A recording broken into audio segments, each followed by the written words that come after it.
গভীর রাত, আকাশ কালো মেঘে ঢাকা। চাঁদের কোনো চিহ্ন নেই, বিদ্যুৎ চমকাচ্ছে বারবার। প্রতিটা চমকে মুহূর্তের জন্য চারিদিক আলোকিত হয়ে উঠছে। ছায়াবন গ্রামের প্রান্তে ছোট্ট একটা মাটির কুঁড়ে ঘর, তার চালে ঝোড়ো বাতাসে ঘর উঠছে। মা, আর একটু সহ্য করো, বাচ্চাটা প্রায় এসেই গেছে। শ্বাস নাও, গভীর করে শ্বাস নাও। আর আর পারছি না গো, মনে হচ্ছে শরীরটা যেন ছিঁড়ে যাচ্ছে। পারবে মা, তুমি পারবে। আমি এতগুলো বছর ধরে এই কাজ করছি, তোমাকে ছেড়ে যাব না। একটু জোর দাও, আর একটু। এ কি ঝড় গো দাইমা, এমন ঝড় তো কখনো দেখিনি। এ কি অমঙ্গলের লক্ষণ? না না মা, ঝড় তো প্রকৃতির নিয়ম, এতে ভয়ের কিছু নেই। তুমি এখন শুধু বাচ্চার কথা ভাবো, বাকি সব পরে দেখা যাবে। হঠাৎ বাইরে প্রচণ্ড এক বজ্রপাত হয়। প্রদীপের শিখা নিভু নিভু করে ওঠে। ঠিক সেই মুহূর্তেই একটা শিশুর তীক্ষ্ণ কান্নার আওয়াজ শোনা যায়। হয়ে গেছে, হয়ে গেছে গো মা, মেয়ে হয়েছে। কিন্তু কিন্তু কি গো? আমাকে দাও, আমার কাছে দাও ওকে। ও ও ঠিক আছে তো? না না মা, ও তো একদম সুস্থ, সুন্দর মেয়ে হয়েছে। দেখো কি সুন্দর চোখ দুটো। শুধু এই ঝড়টা যেন ঠিক ওর জন্মের সময়েই শুরু হলো, এটাই একটু। তুই তুই এসেছিস মা আমার, যাই নিয়ে আসিস না কেন, তুই আমার নিজের রক্ত।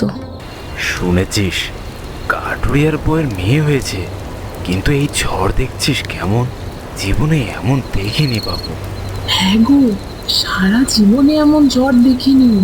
আমার ঠাকুরদাও বলতেন, এমন ঝড় শুধু তখনই হয় যখন প্রকৃতি নিজেই কিছু জানান দিতে চায়। কি জানান দিতে চায় বলতো? এই মেয়ে কি তাহলে সত্যি? অপয়া, একেবারেই অপয়া। এই মেয়ে অপয়া হয়ে জন্মেছে, এই ঝড়ই তার প্রমাণ। সবাই একে অপরের দিকে তাকায়, ভয় আর সন্দেহ মিশ্রিত চোখে। ভিড়ের মধ্যে একটা চাপা গুঞ্জন ছড়িয়ে পড়ে। কুড়ে ঘরের ভেতরে দাই বাচ্চাটাকে কাপড়ে জড়িয়ে মায়ের বুকে তুলে দেন। বাচ্চার কান্না ধীরে ধীরে থামতেই বাইরের ঝড়ও যেন হঠাৎ একটু স্তিমিত হয়ে আসে। এ কি, বাচ্চা খাওয়া বন্ধ করতেই ঝড়ও থেমে যাচ্ছে?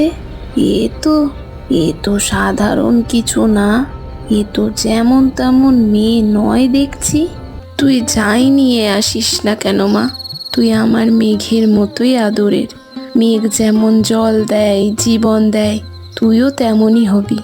তোর নাম তোর নাম হবে মেঘবতী। সুন্দর নাম মা, মেঘবতী। আশা করি নামের মতোই ওর জীবনও শান্তির হয়। কিন্তু গ্রামবাসী এটা জানতো না যে সেই রাতে জন্ম নেওয়া মেয়েটি কোনো সাধারণ মেয়ে নয়। তার চোখের জলে লুকিয়ে ছিল এক গোটা রাজ্যের ভাগ্য। 16 বছর বয়সী মেঘবতী কাঠ কুড়াচ্ছে। পাশে বৃদ্ধ দাদু হেমন্ত একটা লাঠিতে ভর দিয়ে হাঁটছে। মেঘবতীর চেহারায় সারল্য আর মায়া, চোখ দুটো গভীর ও উজ্জ্বল। এরপর দাদু আগিয়ে এসে বলল, আস্তে করে দিদি ভাই, এত তাড়াহুড়ো করলে হাত কেটে ফেলবি তো।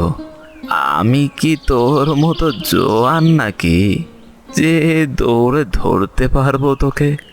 দাদু, তুমি তো জানোই আমার তাড়াতাড়ি সব কাজ শেষ করতে ভালো লাগে। বিকেলে তো আবার নদীর ধারে যেতে হবে। ও, তাহলে তো বুঝলাম। নদীর ধারে যাওয়ার নাম করে আসলে তুই ওই মাছরাঙা পাখিগুলোর সাথে গল্প করতে চাস? বল, তুই ভাবছিস আমি বুঝি না? বল। দাদু, তুমিও না? আচ্ছা ঠিক আছে, মানছি, পাখিগুলোর সাথে কথা বলতে ভালো লাগে। ওরা তো অন্তত আমাকে। ওরা তোকে বিচার করে না, তাই না? জানি রে দিদি ভাই, সবটাই জানি।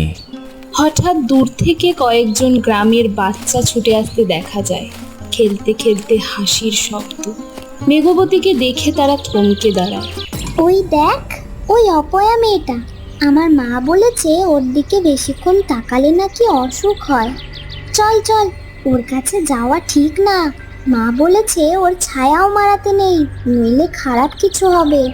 চল আমরা এখান থেকে চলে যাই রে। অপয়া অপয়া, বৃষ্টির ডাইনি। বাচ্চাগুলো দ্রুত পায়ে অন্যদিকে দৌড়ে চলে যায়। মেঘবতীর হাতে কাঠ নিয়েই সেই দিকে তাকিয়ে থাকে। তার হাসিটা ধীরে ধীরে মিলিয়ে যায়। মেঘবতীর মুখে হঠাৎ বিষণ্ণতার ছায়া। এরপর কিছুক্ষণ মেঘবতী মাটির দিকে তাকিয়ে থাকে। ওরা তো প্রতিদিনই এমন করে দাদু। আমি আমি অভ্যস্ত হয়ে গেছি, সত্যি বলছি। দিদি ভাই, তুই যতই বলিস অভ্যস্ত হয়ে গেছিস, আমি জানি রে এটা কতটা কষ্ট দেয় তোকে। ওরা ছোট মানুষ, না বুঝে বলে। বড়দের কাছ থেকে শিখেছে এই কথাগুলো। তুই মন খারাপ করিস না দিদি ভাই। তুই তো জানিস তুই আমার কাছে কতটা মূল্যবান। দাদু দাদু, কখনো কখনো মনে হয় যদি সত্যিই আমি অপয়া হই, যদি আমার জন্মের জন্যই বাবা মা মারা গিয়ে থাকেন, তাহলে তো ওরা ঠিকই বলে, তাই না? না দিদি ভাই, কখনো না। শোনো দিদি ভাই, তোর মা তোকে বুকে নিয়ে যে কথা বলেছিলেন আমি নিজের কানে শুনেছি রে। তিনি বলেছিলেন তুই তার মেঘের মতোই আদরের। আর এটা কোনো অভিশাপ না, এটা তো একটা আশীর্বাদ রে। শুধু মানুষ বোঝে না বলেই ভয় পায় রে। মেঘবতীর চোখ ছলছল করে ওঠে। ঠিক সেই মুহূর্তে আকাশে হঠাৎ একটা ছোট মেঘ জমে ওঠে মাথার, আর হালকা ঝিরঝির বৃষ্টি শুরু হয়ে যায়, শুধু তাদের দুজনের চারপাশে। আবার আবার হয়ে গেল। দেখলে দাদু, এটাই তো সবাইকে ভয় পাওয়ায়। ঠিক আছে দিদি ভাই, এটা তোর একটা অংশ বল। এতে লজ্জার কিছু নেই রে। দেখ এই বৃষ্টি কি শান্তিদায়ক। যারা এতে ভয় পায় তারাই বরং বোকারে।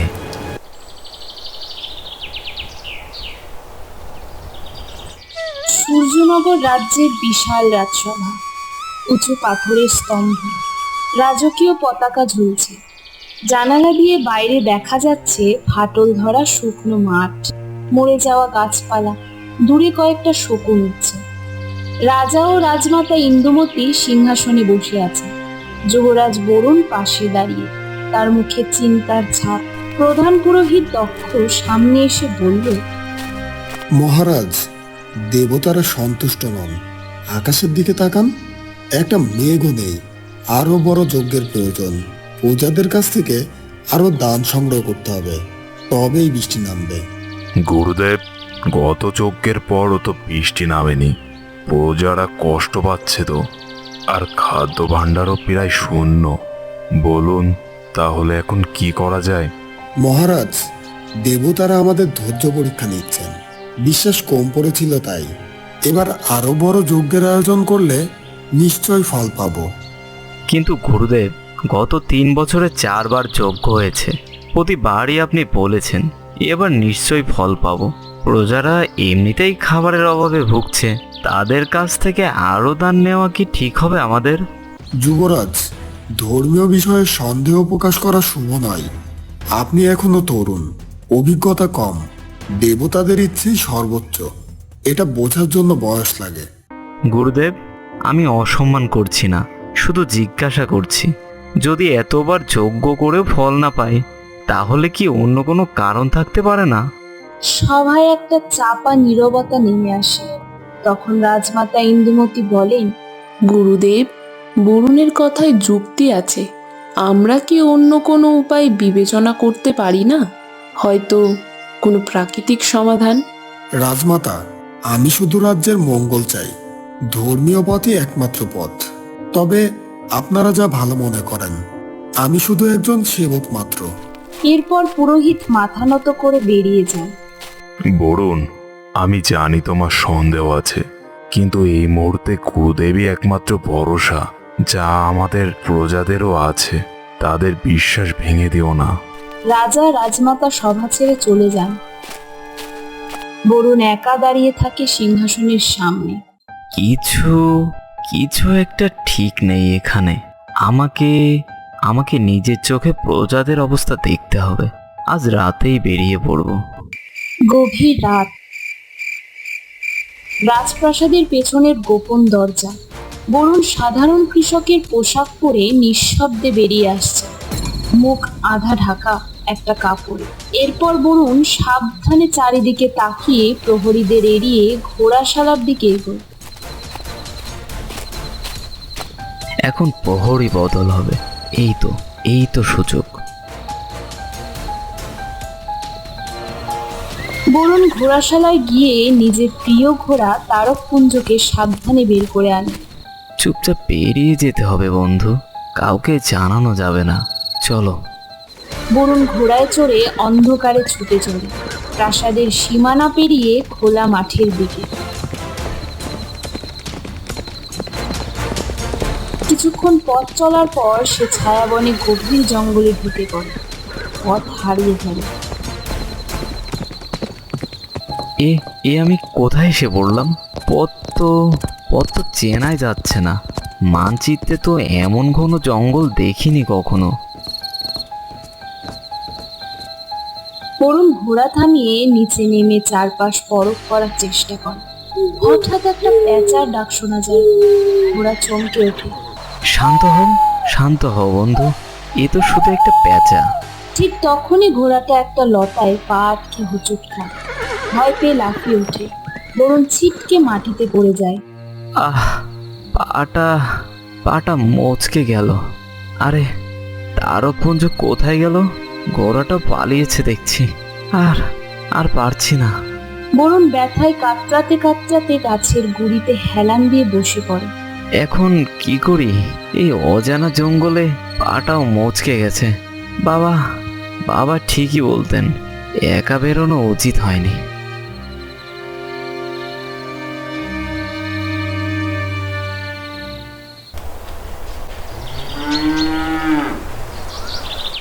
সেই একই জঙ্গল। ভোরের প্রথম আলো ফুটছে। কুয়াশা এখনো গাছের ফাঁকে ফাঁকে জমে আছে।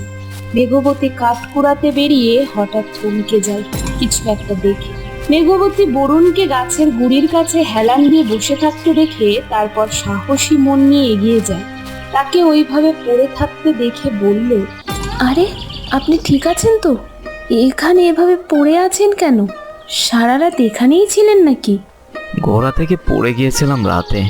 পাটা বোধে হয় মচকে গেছে। আর হ্যাঁ, সারা রাত এখানেই বসেছিলাম। একটুও নড়াচড়া করার শক্তি ছিল না। তা এত রাত্রে জঙ্গলে ঘোড়া নিয়ে কি করছিলেন শুনি? পথ হারিয়েছেন বুঝি? নাকি জঙ্গলের ভূত প্রেত দেখতে বেরিয়েছিলেন? হ্যাঁ, তা এরকম বলতে পারেন। আমি একজন সাধারণ পথিক, ঘুরে বেড়াই এদিক ওদিক। রাতের অন্ধকারে পথ হারিয়ে ফেলেছিলাম। আচ্ছা পথিক সাহেব, আপনার হাত পায়ের যা অবস্থা তাতে তো মনে হচ্ছে ঘুরে বেড়ানো আপাতত বন্ধ থাকবে কিছুদিন। চলুন আমাদের কুঁড়ে ঘরে চলুন, ওখানে অন্তত পায়ে একটু প্রলেপ দেওয়া যাবে। সত্যিই বড় উপকার করলেন। আমার নাম বরুণ। আচ্ছা, আপনার নামটা? আমি মেঘবতী। চলুন বরুণ, বেশি কথা বলার সময় নেই, আগে আপনার পায়ের ব্যবস্থা করা যাক। সন্ধ্যা। কুড়ে ঘরের ভেতরে ছোট্ট প্রদীপের আলো। দাদু, মেঘবতী আর বরুণ মাটিতে বসে খাচ্ছে। বরুণের পা কাপড় দিয়ে বাঁধা। নাও বাবা, আর একটু নাও।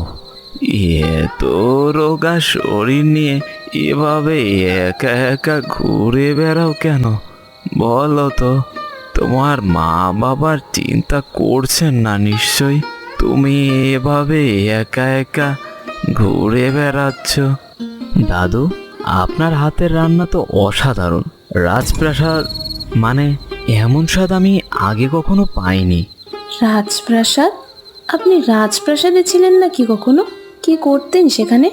তাই নাকি? তাহলে তো রাজপরিবার সম্পর্কে অনেক গল্পই জানো নিশ্চয়। শোনাও না গো একটু। সত্যি বলতে দাদু, রাজপরিবারের কথা বলার চেয়ে আপনার আর মেঘবতী জীবনের গল্প শুনতে আমার বেশি ভালো লাগছে। আপনারা কিভাবে এই জঙ্গলে থাকেন? একা একা ভয় করে না কখনো? ভয় তো করে রে বাবা, কিন্তু কি করব বলো? গ্রামের মানুষরা আমাদের সাথে থাকতে দেয় না। মেঘবতীকে অপয়া বলে সবাই। দাদু, থাক না এসব কথা। উনি নতুন মানুষ, এসব শুনে কি ভাববেন কে জানে। আমি কিছু খারাপ ভাবছি না মেঘবতী, বরং আমার মনে হচ্ছে মানুষ না বুঝে অনেক কিছু বলে ফেলে। তুমি চাইলে বলতে পারো, আমি শুনতে চাই। আরেকদিন বলবো কেমন? আজ রাতে আপনি বিশ্রাম নিন, পায়ের অবস্থা তো ভালো না। দাদু হাসতে হাসতে কথা ঘুরিয়ে দেন। তিনজনে মিলে গল্প হাসিতে সময় কাটায়। রাত গভীর হতে থাকে। মেঘবতী ঘুমের মধ্যে ছটপট করছে। তার মুখে যন্ত্রণার ছাপ, কপালে ঘাম। ছোট্ট মেঘবতী গ্রামের বাচ্চাদের দ্বারা তাড়া খাচ্ছে। তাদের হাসি ও টিটকারির শব্দ প্রতিধ্বনিত হচ্ছে। না, আমাকে ছেড়ে যেও না। আমি অপয়া না, বিশ্বাস করো, আমি অপয়া না। বাইরে হঠাৎ প্রবল ঝড় শুরু হয়ে যায়। বাতাসে কুড়ে ঘরের চাল কাঁপতে থাকে। বরুণ পাশের ঘরে জেগে ওঠে শব্দ শুনে। দরজার ফাঁক দিয়ে উঁকি দেয়, কিছুক্ষণ ইতস্তত করে, তারপর ধীরে এগিয়ে যায়। এরপর বরুণ ধীরে ধীরে এগিয়ে গিয়ে দ্বিধার সাথে আলতো করে মেঘবতীর কাঁধে হাত রাখে। মেঘবতী চমকে জেগে ওঠে।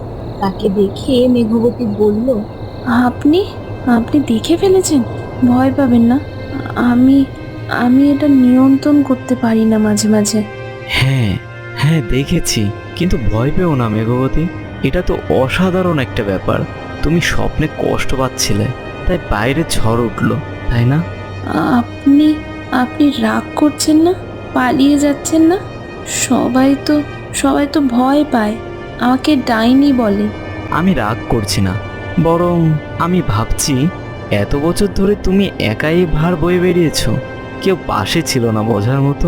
এটা তোমার দোষ না মেঘবতী। মেঘবতীর কিছুটা শান্ত হওয়ায় বাইরে ঝড় ধীরে ধীরে থেমে আসে, যেন মেঘবতীর মনের শান্তির সাথে সাথে। ধন্যবাদ, এই প্রথম কেউ আমাকে দেখে ভয় পেল না। এর পর থেকেও পাবে না, কথা দিলাম। পরদিন সকালে জঙ্গলের একটা ফাঁকা জায়গায় তারা দুজনে হাঁটছে। আচ্ছা মেঘবতী, তুমি কি সব সময় থেকেই এমন ছিলে? মানে বৃষ্টি নামানোর ক্ষমতা? জন্ম থেকে। দাদু বলেন আমার জন্মের রাতে ভয়ানক ঝড় হয়েছিল। গ্রামের সবাই আমাকে অপয়া বলে, ভয় পায়। আমার বাবা মা, তারা আমার জন্মের কিছুদিন পরেই মারা যান। মানুষ বলে সেটাও নাকি আমার দোষ। কত কষ্টের মধ্যে দিয়েই না বড় হয়েছো তুমি, একা একা সবার অবহেলা সহ্য করে। দাদু না থাকলে হয়তো টিকেই থাকতে পারতাম না। উনিই আমার একমাত্র আপন মানুষ। মেঘবতী, এটা তোমার দোষ না, এটা তোমার একটা অংশ, বলতে পারো সৃষ্টিকর্তার দেওয়া একটা উপহার। আমি মনে করি এটা অসাধারণ। ভাবো তো একটাবার, তুমি চাইলেই প্রকৃতিকে ছুঁতে পারো, আকাশের সাথে কথা বলতে পারো।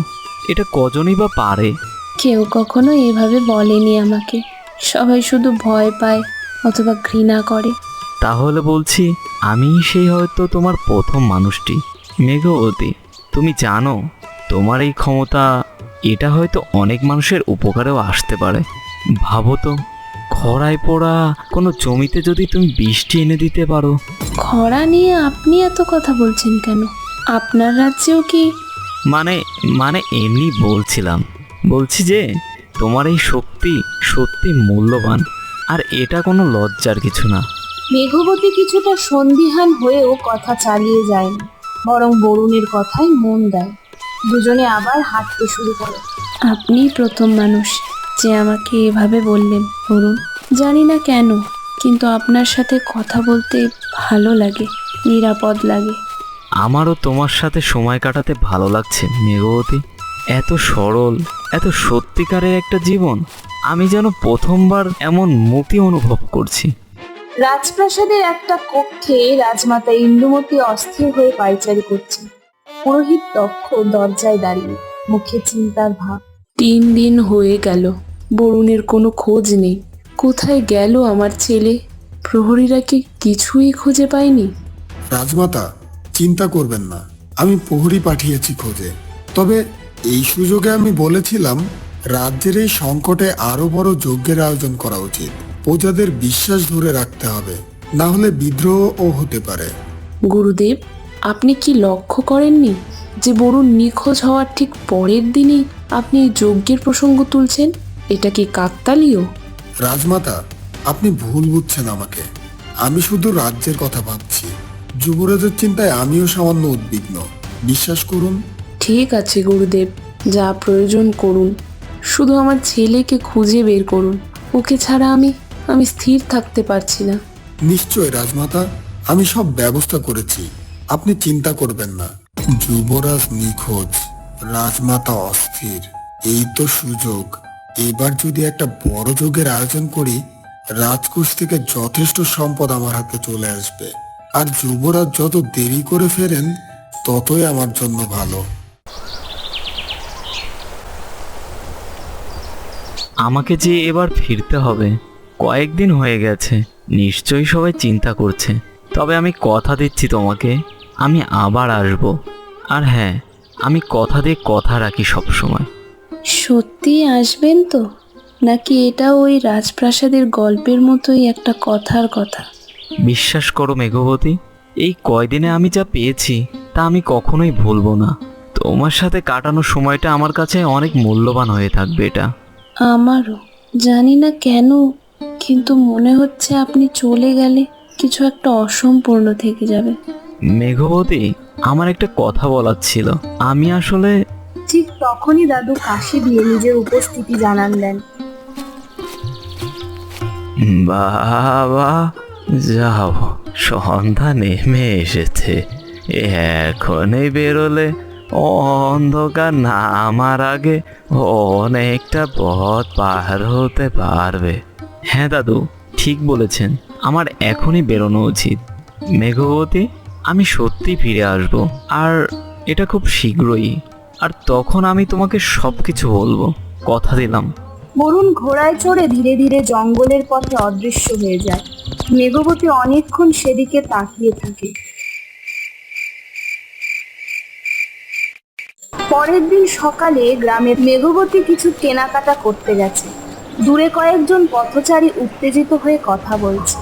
শুনেছ তোমরা, যুবরাজ বরুণ নাকি 3 দিন নিখোঁজ ছিলেন। আজ সকালে ফিরেছেন প্রাসাদে। পুরো রাজ্যে হইচই পড়ে গেছে। সে কি, যুবরাজ এতদিন কোথায় ছিলেন তাহলে? শুনেছি নাকি ছদ্মবেশে বেরিয়েছিলেন। হ্যাঁ গো, প্রজাদের অবস্থা দেখতে নাকি একাই বেরিয়েছিলেন, কাউকে না জানিয়ে। রাজমাতা তো চিন্তায় অস্থির হয়ে পড়েছিলেন।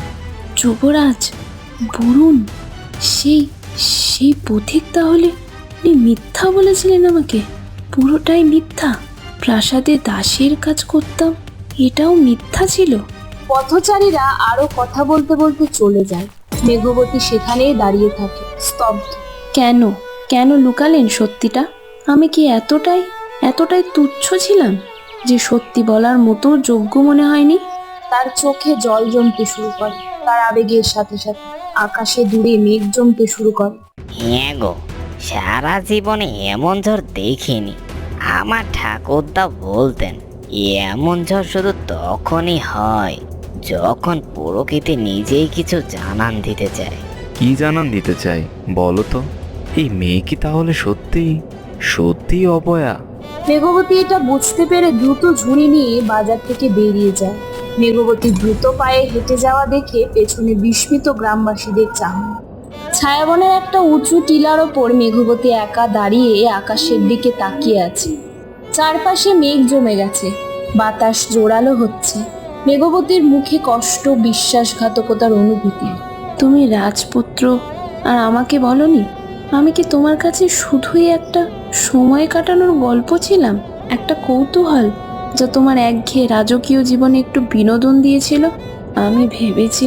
আমি সত্যিই ভেবেছিলাম এই প্রথম কেউ আমাকে যেমন আছি তেমনই ভালোবেসেছে, কিন্তু আসলে সেই মানুষটাই আমার কাছে নিজের সত্যিটা লুকিয়েছে। মেঘবতীর চোখ থেকে একটা ফোঁটা জল গড়িয়ে পড়ে, আর ঠিক তখনই আকাশ থেকে ঝুম বৃষ্টি নামতে শুরু করে পুরো এলাকা জুড়ে। মেঘবতী বৃষ্টিতে ভিজতে ভিজতে চোখ বন্ধ করে দাঁড়িয়ে থাকে।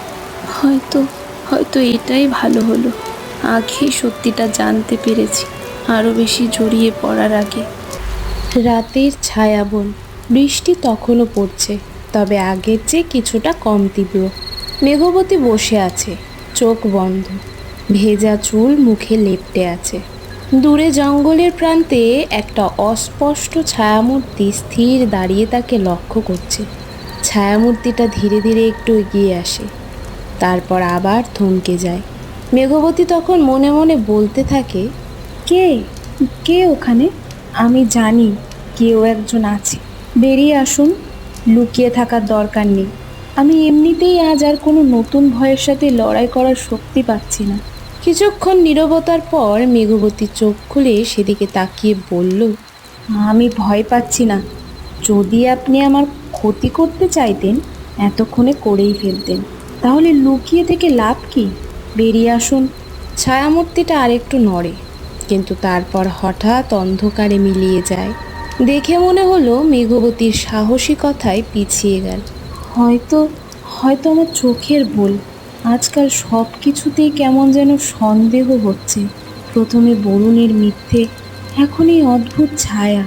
আমার মাথাটাতেই বোধহয় কিছু গোলমাল হয়েছে।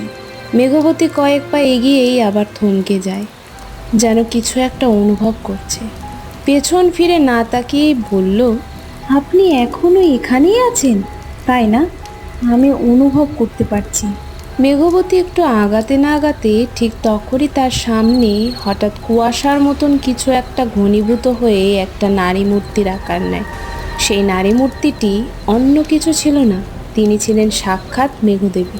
মেঘবতী এটি দেখে চমকে পিছিয়ে যায়। আপনি কে? ভূত নাকি আপনি? আপনি আমার থেকে দূরে থাকুন, একদম আমার কাছে আসবেন না। ভয় পেও না মেঘবতী, আমি তোমার ক্ষতি করতে আসিনি। আমি বরং তোমাকে বহুদিন ধরে দূর থেকে দেখে এসেছি। আমি দেখেছি আমার প্রতিটা কষ্টের মুহূর্ত, আর দেখেছি প্রতিটা একাকিত্বের রাত। আপনি আমার নাম জানেন কি করে? আর আমাকে দেখছেন মানে? আমার তো কোনো ধারণাই ছিল না যে আমাকে কেউ লক্ষ্য করছে। সে অনেক কথা মেঘবতী, এখনই সব বলার সময় হয়নি। শুধু এইটুকু জেনে রাখো, তোমার এই ক্ষমতা, এই যে বৃষ্টি নামানোর শক্তি, এটা কোনো অভিশাপ নয়, এটা একটা গভীর উদ্দেশ্যের অংশ। উদ্দেশ্য? কিসের উদ্দেশ্য? সারাটা জীবন মানুষ আমাকে অভিশপ্ত বলে এসেছে, আর এখন আপনি বলছেন এটা কোনো উদ্দেশ্যের অংশ? দয়া করে বলুন, আমি আর কত অজানা রহস্যের ভার বইব। আমি জানি এটা তোমার জন্য কতটা কঠিন। বিশ্বাস করো, আমিও চাইনি তুমি এতটা কষ্ট পাও, কিন্তু কিছু সত্য সময়ের আগে জানলে তো বিপদ ডেকে আনতেই পারে। তাহলে আমাকে কেন বললেন এটা উদ্দেশ্যের অংশ? শুধু শুধু কেন আমার মনে আরও প্রশ্ন জাগিয়ে দিলেন? আমি ইতিমধ্যে বিভ্রান্ত, ক্লান্ত, আমি আর সহ্য করতে পারছি না। কেনই আমার সাথে এমন? আমি বুঝি মেঘবতী, আমি বুঝি, কিন্তু আমার হাত পা যে এখানে বাঁধা, কিছু নিয়ম যে আমাকেও মানতে হয়। শুধু এইটুকুই বলি, যাকে ভালোবেসেছ তার প্রতি বিশ্বাস হারিও না এত সহজে, কিন্তু সাবধান থেকো, কারণ ছায়ার মধ্যে বিপদ খাপটি মেরে আছে। দাঁড়ান আপনি, দয়া করে আরও কিছু বলুন। দয়া করে, এটা কিসের বিপদ? আর কে আমাকে ক্ষতি করতে চাইবে? আমি তো কারো ক্ষতি করিনি কখনো। সময় হলে জানবে সব কিছু মেঘবতী। শুধু নিজের হৃদয়ের কথা শোনো আর চোখ কান খোলা রেখো। যারা মিষ্টি কথায় ঢেকে রাখে নিজেদের আসল উদ্দেশ্য, তাদের থেকে সাবধান থেকো তুমি। এরপর মেঘদেবী উত্তর না দিয়েই কুয়াশার মতোই মিলিয়ে যায় বাতাসে। মেঘবতী একা দাঁড়িয়ে থাকে অজানা এক আশঙ্কা নিয়ে। ছায়ার মধ্যে বিপদ আর মিষ্টি কথায় আছে লুকানো উদ্দেশ্য, মানে কি বোঝাতে চাইলেন উনি? আমার তো এখন মনে হচ্ছে আরও বেশি প্রশ্ন নিয়ে ফিরছি। মেঘবতী দীর্ঘক্ষণ শূন্য জায়গাটার দিকে তাকিয়ে থাকে, তারপর ধীরে ধীরে ঘরের দিকে হাঁটতে শুরু করে, মনের মধ্যে অসংখ্য প্রশ্ন নিয়ে। পরের দিন সকালবেলা রাজপ্রাসাদের প্রধান ফটকের সামনে বরুণ ঘোড়া থেকে নামতেই রাজমাতা ইন্দুমতি ছুটে আসেন, চোখে মুখে উদ্বেগ ও স্বস্তি একসাথে। বরুণকে দেখে রাজমাতা বললেন, বাবা বরুণ, তুই ঠিক আছিস তো? 3 দিন ধরে কোথায় ছিলি বলতো বাবা? আমি যে তোর চিন্তায় প্রায় পাগল হয়ে যাচ্ছিলাম। তোকে ছাড়া যে আমার একটা রাতে ঘুম হয়নি, আর খাওয়া দাওয়া সব বন্ধ ছিল। তুই কি জানিস সেটা? মা, আমি দুঃখিত তোমাকে না জানিয়ে যাওয়ার জন্য, সত্যিই দুঃখিত। কিন্তু আমি আমার প্রজাদের এমন অবস্থা দেখে আমি বসে থাকতে পারলাম না। আর আমি নিজের চোখে যা দেখেছি, বিশ্বাস করো আমার দেখার দরকার ছিল সত্যি। আমি আর সহ্য করতে পারছিলাম না এভাবে রাজসভায় বসে বসে খবর শোনা। আর কি এমন দেখেছিস সেখানে যে এত লম্বা সময় লাগলো? তাও আবার 3 দিন লেগেছে। তুই একটাবার খবর পাঠাতে পারতিস না? পথে পথে তো একটু বিপদে পড়েছিলাম মা। ঘোড়া থেকে পড়ে গিয়ে পা মচকে গিয়েছিল, তাই সুস্থ হতে সময় লাগলো। আর তোমাদের কাছে যে খবর পাঠাবো তারও কোনো উপায় ছিল না। আমি তো ছিলাম জনমানবহীন জায়গায়, তাই আর খবর পাঠাতে পারিনি। জনমানবহীন জায়গা? সে কি বাবা? কিন্তু তুই তো বলেছিলি এক গ্রামে ছিলি। সেই গ্রামে কি কেউ খবর পাঠাতে পারতো না? বরুণ থমকে যায় মায়ের প্রশ্নের সামনে। ঠিক তখনই পুরোহিত দক্ষ এসে হাজির হয়, তার চোখে যেন সন্দেহের ঝলক। যুবরাজ, ভালো হয়েছে আপনি ফিরে এসেছেন। আমরা সবাই আপনার জন্য প্রার্থনা করেছিলাম। তা কোথায় ছিলেন কদিন? তা কি আমরা জানতে পারি? এই তো গুরুদেব, জঙ্গলের কাছাকাছি এক গ্রামে ছিলাম। এক কৃষক পরিবার আমাকে আশ্রয় দিয়েছিল, তা না হলে আজ বেঁচেই ফিরতে পারতাম না। আহা, কি দয়ালু মানুষ! দেবতাদের কৃপায় এমন সহায়তা পেয়েছেন। আচ্ছা যুবরাজ, সেই গ্রামে কি কোনো অস্বাভাবিক কিছু চোখে পড়েছিল আপনার? মানে কোনো অলৌকিক ঘটনা বা এমন কিছু? না না, তেমন কিছু না। শুধু সাধারণ গ্রামবাসীদের সংগ্রামের জীবন দেখেছি। এই খরার কারণে খুবই কষ্টের দিন কাটাচ্ছে তারা। তাই নাকি? এটা সত্যিই খুব দুঃখজনক। আচ্ছা যুবরাজ, আপনার পায়ের এখন কি অবস্থা? আপনি সম্পূর্ণ সুস্থ হয়েছেন তো? হ্যাঁ, এখন তো প্রায় সুস্থ, শুধু পায়ে একটু ব্যথা আছে। মা, আমি এখন একটু বিশ্রাম নিতে চাই। অনেকটা পথ এসেছি, শরীরটা বড্ড ক্লান্ত। এখন যাই আমি। হ্যাঁ বাবা, যা বিশ্রাম নে এবার। আমরা এই বিষয়ে পরে কথা বলব। রাজমাতা, আপনার কি মনে হয় না যুবরাজ কিছু একটা লুকাচ্ছেন? তার চোখে মুখে ছিল যেন অস্বস্তি। গুরুদেব, আমার ছেলে সম্পর্কে বিচার করার সাহস হয় কি করে? আমার ছেলের ভাবনা আমাকেই ভাবতে দিন।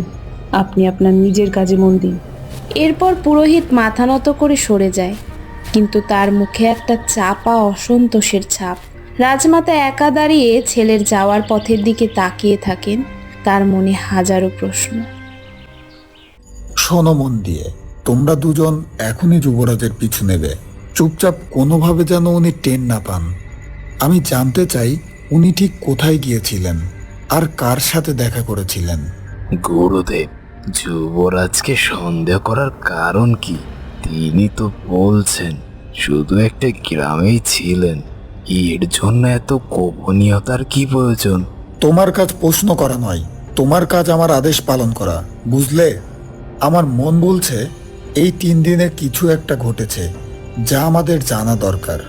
যুবরাজের চোখের ভাষা আমি পড়তে পারি, আর তার মধ্যে যে কিছু একটা পরিবর্তন এসেছে তা আমি বেশ ভালোই বুঝতে পারছি। কিন্তু গুরুদেব, যদি প্রহরীরা আমাদের ধরে ফেলে? তাছাড়াও যুবরাজের অনুসরণ করা তো অনেক বিপজ্জনক। এটা জেনেও পিছু নেওয়াটা কি ঠিক বলুন? তোমরা সতর্কতার সাথে কাজ করবে, যেন ধরা না পড়ো। আর খেয়াল রাখবে এই কথা যেন কেউ জানতে না পারে। আর আমি তোমাদের যথেষ্ট প্রশিক্ষণ দিয়েছি ছায়ার মতো অনুসরণ করার। তাছাড়াও এই মুহূর্তে এটা রাজ্যের স্বার্থের প্রশ্ন, বুঝলে? রাজ্যের স্বার্থ? গুরুদেব, তা কি করে হয়? যদি যুবরাজ কোনো ভুল পথে চলে যায়, তার যদি কোনো অশুভ শক্তির প্রভাব পড়ে, তাহলে সেটা আমাদের জানা দরকার। রাজার এই রাজ্যকে রক্ষা করা এটাই তো আমাদের ধর্মীয় দায়িত্ব। বুঝেছি গুরুদেব, আমরা এখনই যাচ্ছি। আমরা থাকতে যুবরাজকে কিচ্ছু হতে দেব না। যাও তোমরা, দেরি করো না। আর হ্যাঁ, মনে রেখো, যে দেখবে সব কিছু আমাকে জানাবে। ছোট থেকে ছোট বিষয়েও বাদ দেবে না, মনে থাকে যেন। এরপর দুই শিষ্য সেখান থেকে চলে যায়। ওদিকে পুরোহিত একা দাঁড়িয়ে থাকে। তার মুখে যেন একটা ধূর্ত হাসি ফুটে ওঠে।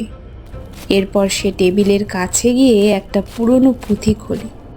যদি যুবরাজের হৃদয়ে কেউ জায়গা করে নিয়ে থাকে, তবে সেটা আমাদের জন্য হুমকি হতে পারে, অথবা হতে পারে এটাই একটা বড় সুযোগ। এত বছর ধরে আমি এই যজ্ঞ প্রতারণা চালিয়ে যাচ্ছি, কিন্তু যদি সত্যি এমন কোনো শক্তি থাকে যা বৃষ্টি নামাতে পারে, তাহলে সেই শক্তি অন্যের নয়, আমার নিয়ন্ত্রণে থাকা উচিত। হা হা হা, দেখা যাক কি পাওয়া যায়। যদি সত্যিই কোনো বিশেষ ক্ষমতাধারী মেয়ে থেকে থাকে, তাহলে তাকে হয় আমার পক্ষে আনতে হবে, নয়তো তার শক্তি অন্য কোনোভাবে কাজে লাগাতে হবে।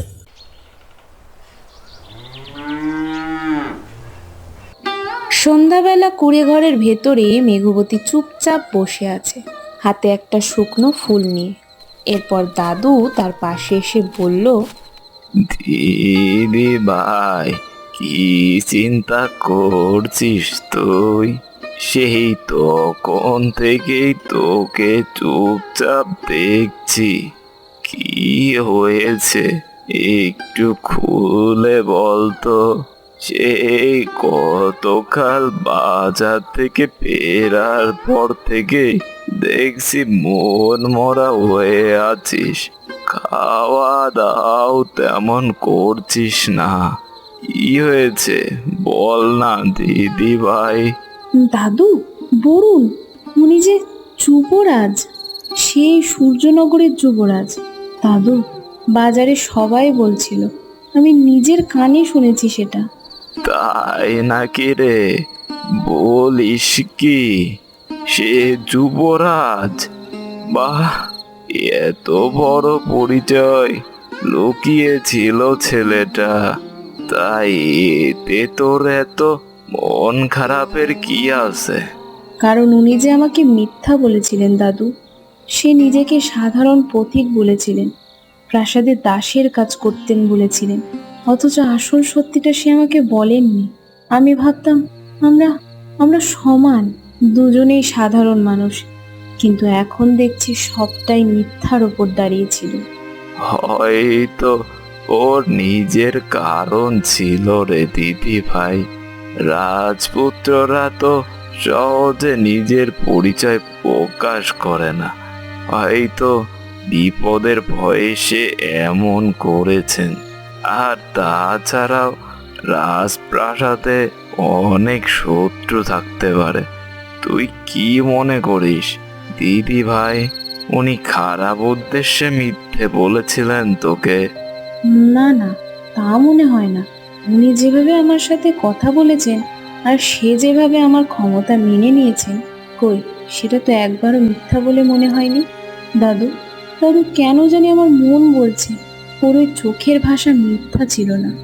তাহলে শোন দিদি ভাই, কাউকে তাড়াহুড়ো করে বিচার করিস না রে। মানুষকে একটা সুযোগ দিতে হয় নিজের সত্যটা প্রমাণ করার জন্য। আর হ্যাঁ, আমি দেখেছি ছেলেটা চোখে তোর প্রতি আন্তরিকতা, আর সেটা মিথ্যে অভিনয় বলে মনে হয়নি আমার কাছেও। তুমি ঠিকই বলছো দাদু, কিন্তু যদি উনি আর না ফেরেন, যদি এটাই হয় শেষ দেখা, তখন রাজকুমারদের তো অনেক দায়িত্ব থাকে, অনেক প্রত্যাশা। হয়তো আমাকে সে ভুলেই যাবেন মনে হয়। দিদি ভাই, সেটা তো সময় বলে দেবে। যদি সত্যি ভালোবাসা থাকে তাহলে কোনো দূরত্ব বা দায়িত্ব তাকে আটকাতে পারবে না রে। আর যদি না ফেরে তাহলে বুঝবি এটা তোর জন্য ভালোই ছিল, সে যত কষ্টই হোক না কেন শুরুতে। তুমি সবসময় এমন জ্ঞানী কথা বলো দাদু। জানি না তুমি ছাড়া আমি কি করতাম। 60 বছরের বেশি বেঁচে আছি রে, কিছু তো শিখেছি এই জীবনে। এবার নে দিদি ভাই, খাবার ঠান্ডা হয়ে যাচ্ছে। মন খারাপ নিয়ে পেট ভরানো যায় না রে। মেঘবতী খাবারটি সামনে রেখে জানালার বাইরে অন্ধকার আকাশের দিকে তাকিয়ে থাকে, মনে একরাশ প্রশ্ন আর আশা নিয়ে। অপরদিকে বরুণও জানলার ধারে দাঁড়িয়ে বাইরে অন্ধকার আকাশের দিকে তাকিয়ে মনে মনে ভাবছে, আমি এভাবে মেঘবতীকে মিথ্যার মধ্যে রেখে আসতে পারি না। আমার যে ওকে সবকিছু জানাতেই হবে, আমার আসল পরিচয় আর আমার মনের কথাও।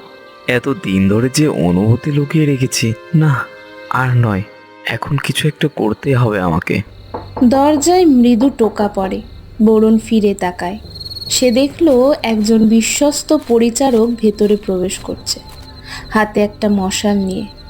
যুবরাজ, অনেক রাত হয়েছে, এখন আপনার বিশ্রাম নেওয়া উচিত। কাল সকালে রাজসভায় গুরুত্বপূর্ণ বৈঠক আছে বলে শুনেছি। শোনো, আমার একটা সাহায্যর দরকার।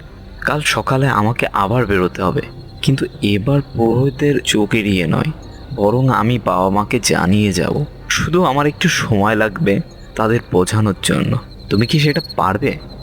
যেমন আপনার আদেশ যুবরাজ, কিন্তু যদি জিজ্ঞাসা করি কোথায় যাচ্ছেন আর কি করছেনই বা এত ঘন ঘন?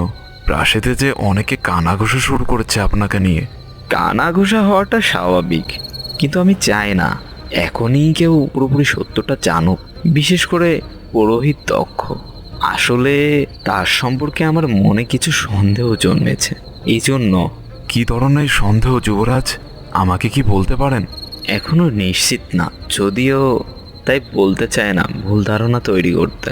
শুধু এইটুকু বলি, আমি চাই তুমি সতর্ক থেকো, আর আমার অনুপস্থিতিতে কেউ যদি আমার ব্যাপারে অতিরিক্ত কৌতূহল দেখায় তাহলে আমাকে সেটা জানিও।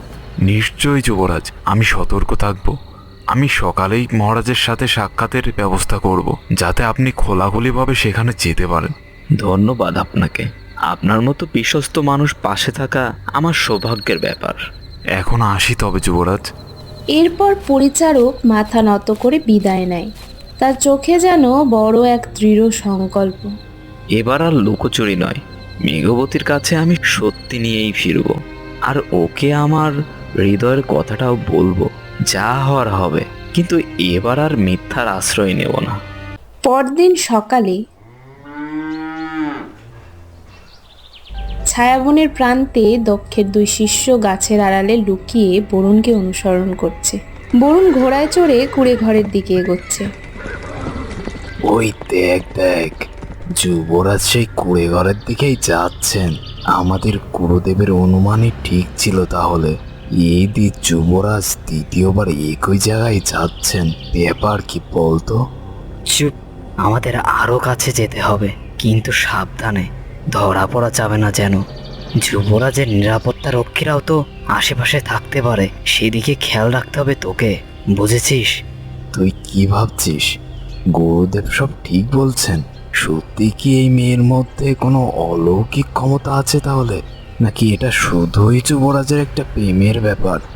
জানি না রে বাপু এত কিছু, কিন্তু গুরুদেব যখন এতটা আগ্রহী, নিশ্চয়ই কিছু একটা আছে। উনি সহজে কারোর পিছনে এত মনোযোগ দেন না। এরপরে তারা গাছের আড়াল থেকে আড়ালে সরে সরে এগোয়। কুড়ে ঘরের কাছে পৌঁছে তারা দেখে বরুণ মেঘবতীর সাথে কথা বলছে দূর থেকে। স্পষ্ট শোনা না গেলেও দুজনের ঘনিষ্ঠতা স্পষ্ট বোঝা যাচ্ছে। কে রে, দেখছিস কিছু? ওই মেয়েটা কে রে? যুবরাজ তো ওর সাথে বেশ ঘনিষ্ঠভাবে কথা বলছেন মনে হচ্ছে। দেখ দেখ, কেমন হাত ধরে আছেন। মনে হচ্ছে এদের মাঝে কিছু ব্যাপার আছে রে। গ্রামের সাধারণ মেয়ে বলেই মনে হচ্ছে, কিন্তু যুবরাজের চোখে মুখের চাহনি যা দেখছি, এটা তো কোনো সাধারণ সম্পর্ক না রে। ঠিক তখনই মেঘবতী কিছু একটা শুনে আবেগপ্রবণ হয়ে ওঠে, আর তার চারপাশে হঠাৎ হালকা মেঘ জমতে শুরু করে। বৃষ্টির ফোঁটা পড়তে থাকে শুধু তাদের চারপাশেই। গাছের আড়াল থেকে এটি দেখে চমকে ওঠে, চমকে গিয়ে বলল, এ কি রে, এটা কি দেখছি রে? আকাশ তো পরিষ্কার, তাহলে ওখানেই শুধু বৃষ্টি হচ্ছে। এ তো সাধারণ কিছু না, এ তো দেখি জাদু রে। এ যে আমি নিজের চোখে দেখছি, তবুও যে আমার বিশ্বাস হচ্ছে না রে। এটা তো গুরুদেবকে এক্ষুনি জানাতে হবে যে এই মেয়ে কোনো সাধারণ কেউ নয়। তুই ভাবতো একটাবার, যদি সত্যিই ও ইচ্ছা মতো বৃষ্টি নামাতে পারে, তাহলে তো এই চল চল, জলদি চল। হ্যাঁ হ্যাঁ, চল চল, এক্ষুনি ফিরে যাই। আর দেরি করা যাবে না, দেরি করলে ধরা পড়ে যেতে পারি। এই দৃশ্য যে গুরুদেবকে দেখাতে না পারলে উনি তো আমাদের কথা বিশ্বাসও করবেন না। এরপর দুই শিষ্য সেখান থেকে পিছু হটে জঙ্গলের দিকে ছুটে যায়। বরুণ ঘোড়া থেকে নেমে মেঘবতীর দিকে এগিয়ে যায়। মেঘবতী দূরত্ব বজায় রেখে দাঁড়িয়ে থাকে। মেঘবতী, মেঘবতী, আমি ফিরে এসেছি, দেখো আমি কথা রেখেছি। কথা রেখেছেন নাকি আরও একটা মিথ্যা বলতে ফিরে এসেছেন যুবরাজ? কাল বাজারে সবার মুখে মুখে শুনলাম আপনার আসল পরিচয়। সেটি শোনার পর কতটা বোকা লেগেছিল নিজেকে জানেন? এটি শুনে বরুণ থমকে যায় এবং বুঝতে পারে মেঘবতী সত্যিটা জেনে গেছে। তুমি তাহলে সব জেনে গেছো মেঘবতী? আমি জানি তোমার কাছে ক্ষমা চাওয়ার অধিকার হয়তো আমার নেই, কিন্তু আমাকে একটু বলার সুযোগ দাও। শুধু একটাবার আমার কথা শোনো। কেন লুকিয়েছিলেন বলুন তো? আমি কি এতটাই তুচ্ছ ছিলাম যে সত্যি জানানোর বলে যোগ্যও মনে হয়নি? নাকি ভেবেছিলেন একটা গরিব গ্রামের মেয়ের সাথে সময় কাটাতে সত্যি বলার কোনো দরকার নেই? না না মেঘবতী, তা নয়, কখনো তা নয়। বিশ্বাস করো, প্রথমে আমি ভয় পেয়েছিলাম যদি তুমি জানতে পারো আমি যুবরাজ, তাহলে হয়তো আমার সাথে সহজভাবে কথা বলতে না। তুমি আমার সাথে সেই দাসী প্রভুর মতো ব্যবহার করবে, এই জন্যই আমি ভয় পেয়েছিলাম বড্ড।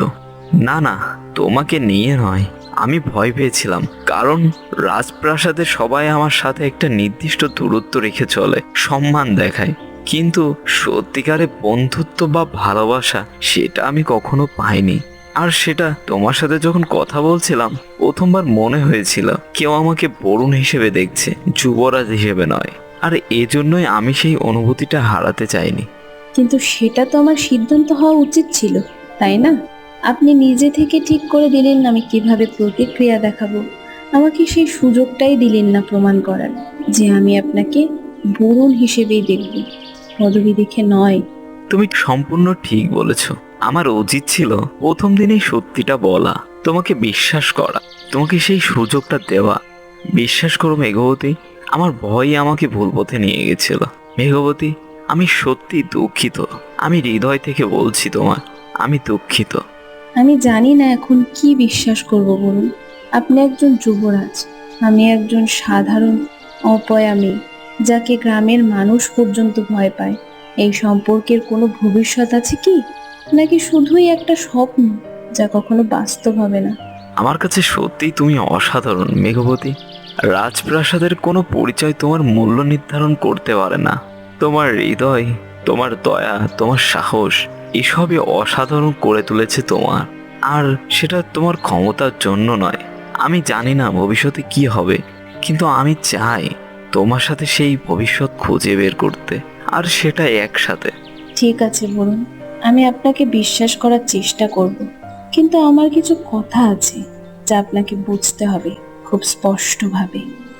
বলো মেঘবতী, আমি পুরোপুরি শুনছি তোমার কথা। তোমার প্রতিটা কথা আমার কাছে অনেক গুরুত্বপূর্ণ। আমি রাজপ্রাসাদের জীবনের জন্য প্রস্তুত নই।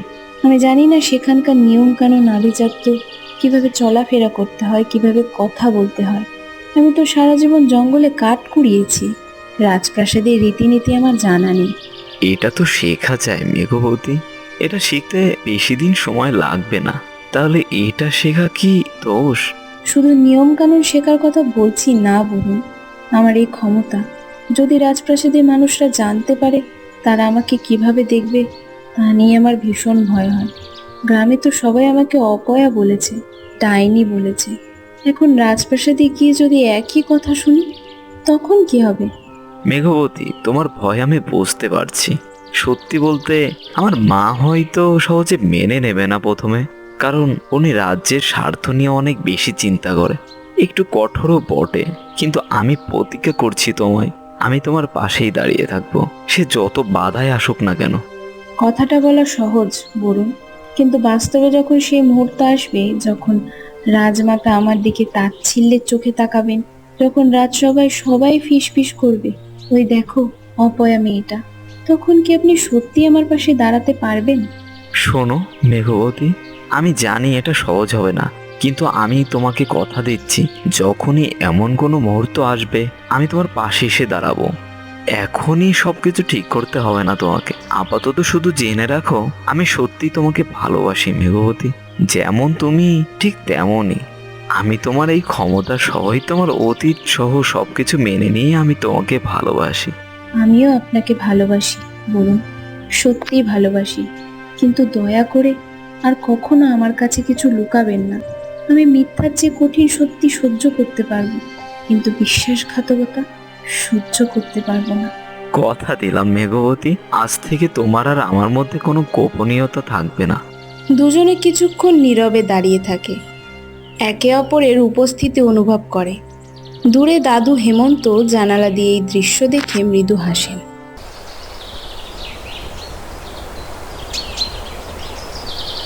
পুরোহিত দক্ষের কক্ষ, মোমবাতির আলোয় ঘরটা কাপা কাপা আলোয় ভরা। দুই শিষ্য হাঁপাতে হাঁপাতে দরজার সামনে এসে বলল, গুরুদেব, গুরুদেব। কি দেখলে বলো তাড়াতাড়ি, এতক্ষণ লাগলো কেন ফিরতে? গুরুদেব, একটু দাঁড়ান, শ্বাস নিতে দিন। আমরা দৌড়ে এসেছি পুরোটা পথ। শ্বাস পরে নেব, আগে বলো কি হয়েছে? যুবরাজ কি সত্যিই সেই গ্রামে গিয়েছিলেন? হ্যাঁ গুরুদেব, যুবরাজ সত্যি এক মেয়ের সাথে দেখা করতে গিয়েছেন, কিন্তু শুধু তাই নয়, সে মেয়ের এক অদ্ভুত ক্ষমতা আছে। কিরকম ক্ষমতা? স্পষ্ট করে বলো, আন্দাজে কথা বলো না। আমরা নিজের চোখে দেখেছি গুরুদেব, আকাশ সম্পূর্ণ পরিষ্কার ছিল, একটুও কোথাও মেঘ ছিল না, কিন্তু সেই মেয়ের চারপাশে হঠাৎ মেঘ জমে বৃষ্টি নামলো, শুধু তার আশেপাশে, আর কোথাও এক ফোঁটাও বৃষ্টি নাই। হ্যাঁ গুরুদেব, আর যখনই তার মুখে কষ্টের ছাপ এবং চোখের জল, ঠিক তখনই বৃষ্টি নামলো। মনে হচ্ছিল যেন আবেগের সাথে আবহাওয়া বাঁধা। বৃষ্টি নামানোর ক্ষমতা?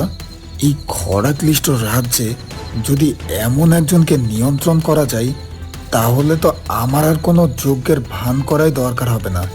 সরাসরি ক্ষমতা আমার হাতের মুঠোয় চলে আসবে, রাজ্যের সবাই আমাকে সাক্ষাৎ দেবতা মনে করবে। গুরুদেব, গুরুদেব, আমরা কি এবার মহারাজকে জানাবো এই বিষয়ে? এত বড় একটা খবর। না, এখন কাউকেই কিছু বলবে না, এই তথ্য শুধু আমার কাছেই থাকবে, বোঝা গিয়েছে? মহারাজকে জানালে তিনি হয়তো ওই মেয়েকে সরাসরি রাজপ্রাসাদে ডেকে নেবেন, সম্মানের সাথে ব্যবহার করবেন, তাতে আমার কি লাভ হবে? তাহলে আমরা কি করব গুরুদেব, আর আপনার পরিকল্পনা কি? আমাকে ভাবতে দাও। এই মেয়েকে যদি আমি অশুভ শক্তির অধিকারী হিসেবে প্রমাণ করতে পারি, প্রজাদের চোখে তাকে ভয়ঙ্কর করে তুলতে পারি, তাহলে যুবরাজের ভালোবাসা কোনো কাজে আসবে না, রাজ্যের মানুষই তাকে প্রত্যাখ্যান করবে। আর তারপর সেই ক্ষমতা আমি নিজের কাজে ব্যবহার করার সুযোগ পাবো। তোমরা এখন যাও, বিশ্রাম নাও, কিন্তু কাল থেকে আরো নজর রাখবে যুবরাজ আর ওই মেয়ের উপর। আমাকে প্রতিটা খুঁটিনাটি বিষয় জানাবে। গুরুদেব, এবার আসি তাহলে। দুই শিষ্য মাথা নত করে দ্রুত কক্ষ ত্যাগ করে।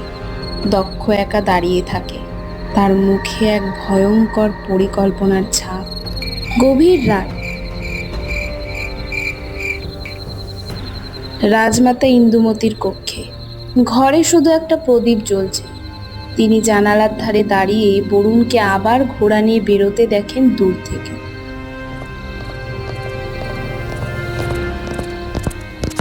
আবার বেরোচ্ছে বরুণ এত রাতে? এবার তো বলেই গেছে আমাদের, কিন্তু তবুও কিছু একটা আমার কাছে স্পষ্ট হচ্ছে না।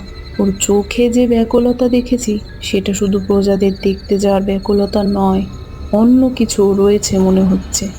দরজায় মৃদু টোকা পড়ে। রাজমাতা ডেকেছিলেন? এত রাতে কি প্রয়োজন? হ্যাঁ, কাছে এসো, আমার একটা বিশেষ কাজ আছে তোমার জন্য, আর এটা অত্যন্ত গোপনীয়।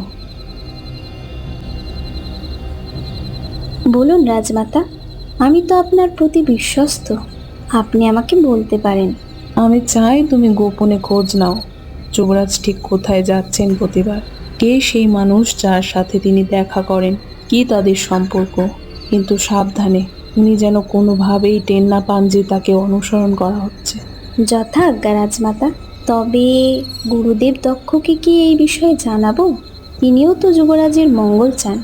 না, গুরুদেব দক্ষকেও এই বিষয়ে কিছু জানানো যাবে না। এটা শুধু তুমি আর আমি জানবো, আর কেউ না। গুরুদেবকে কেন নয় রাজমাতা? তিনি তো এত বছর ধরে রাজ পরিবারের বিশ্বস্ত উপদেষ্টা। কারণ আজকাল গুরুদেবের আচরণে আমি কিছু একটা অস্বাভাবিকতা লক্ষ্য করছি। তার চোখের চাহনি, তার প্রশ্ন করার ধরন, সব কিছুতে যেন একটা লুকানো উদ্দেশ্য আছে। যতক্ষণ না নিশ্চিত হচ্ছি ততক্ষণ কাউকে সম্পূর্ণ বিশ্বাস করা ঠিক হবে না, এমনকি তাকেও না।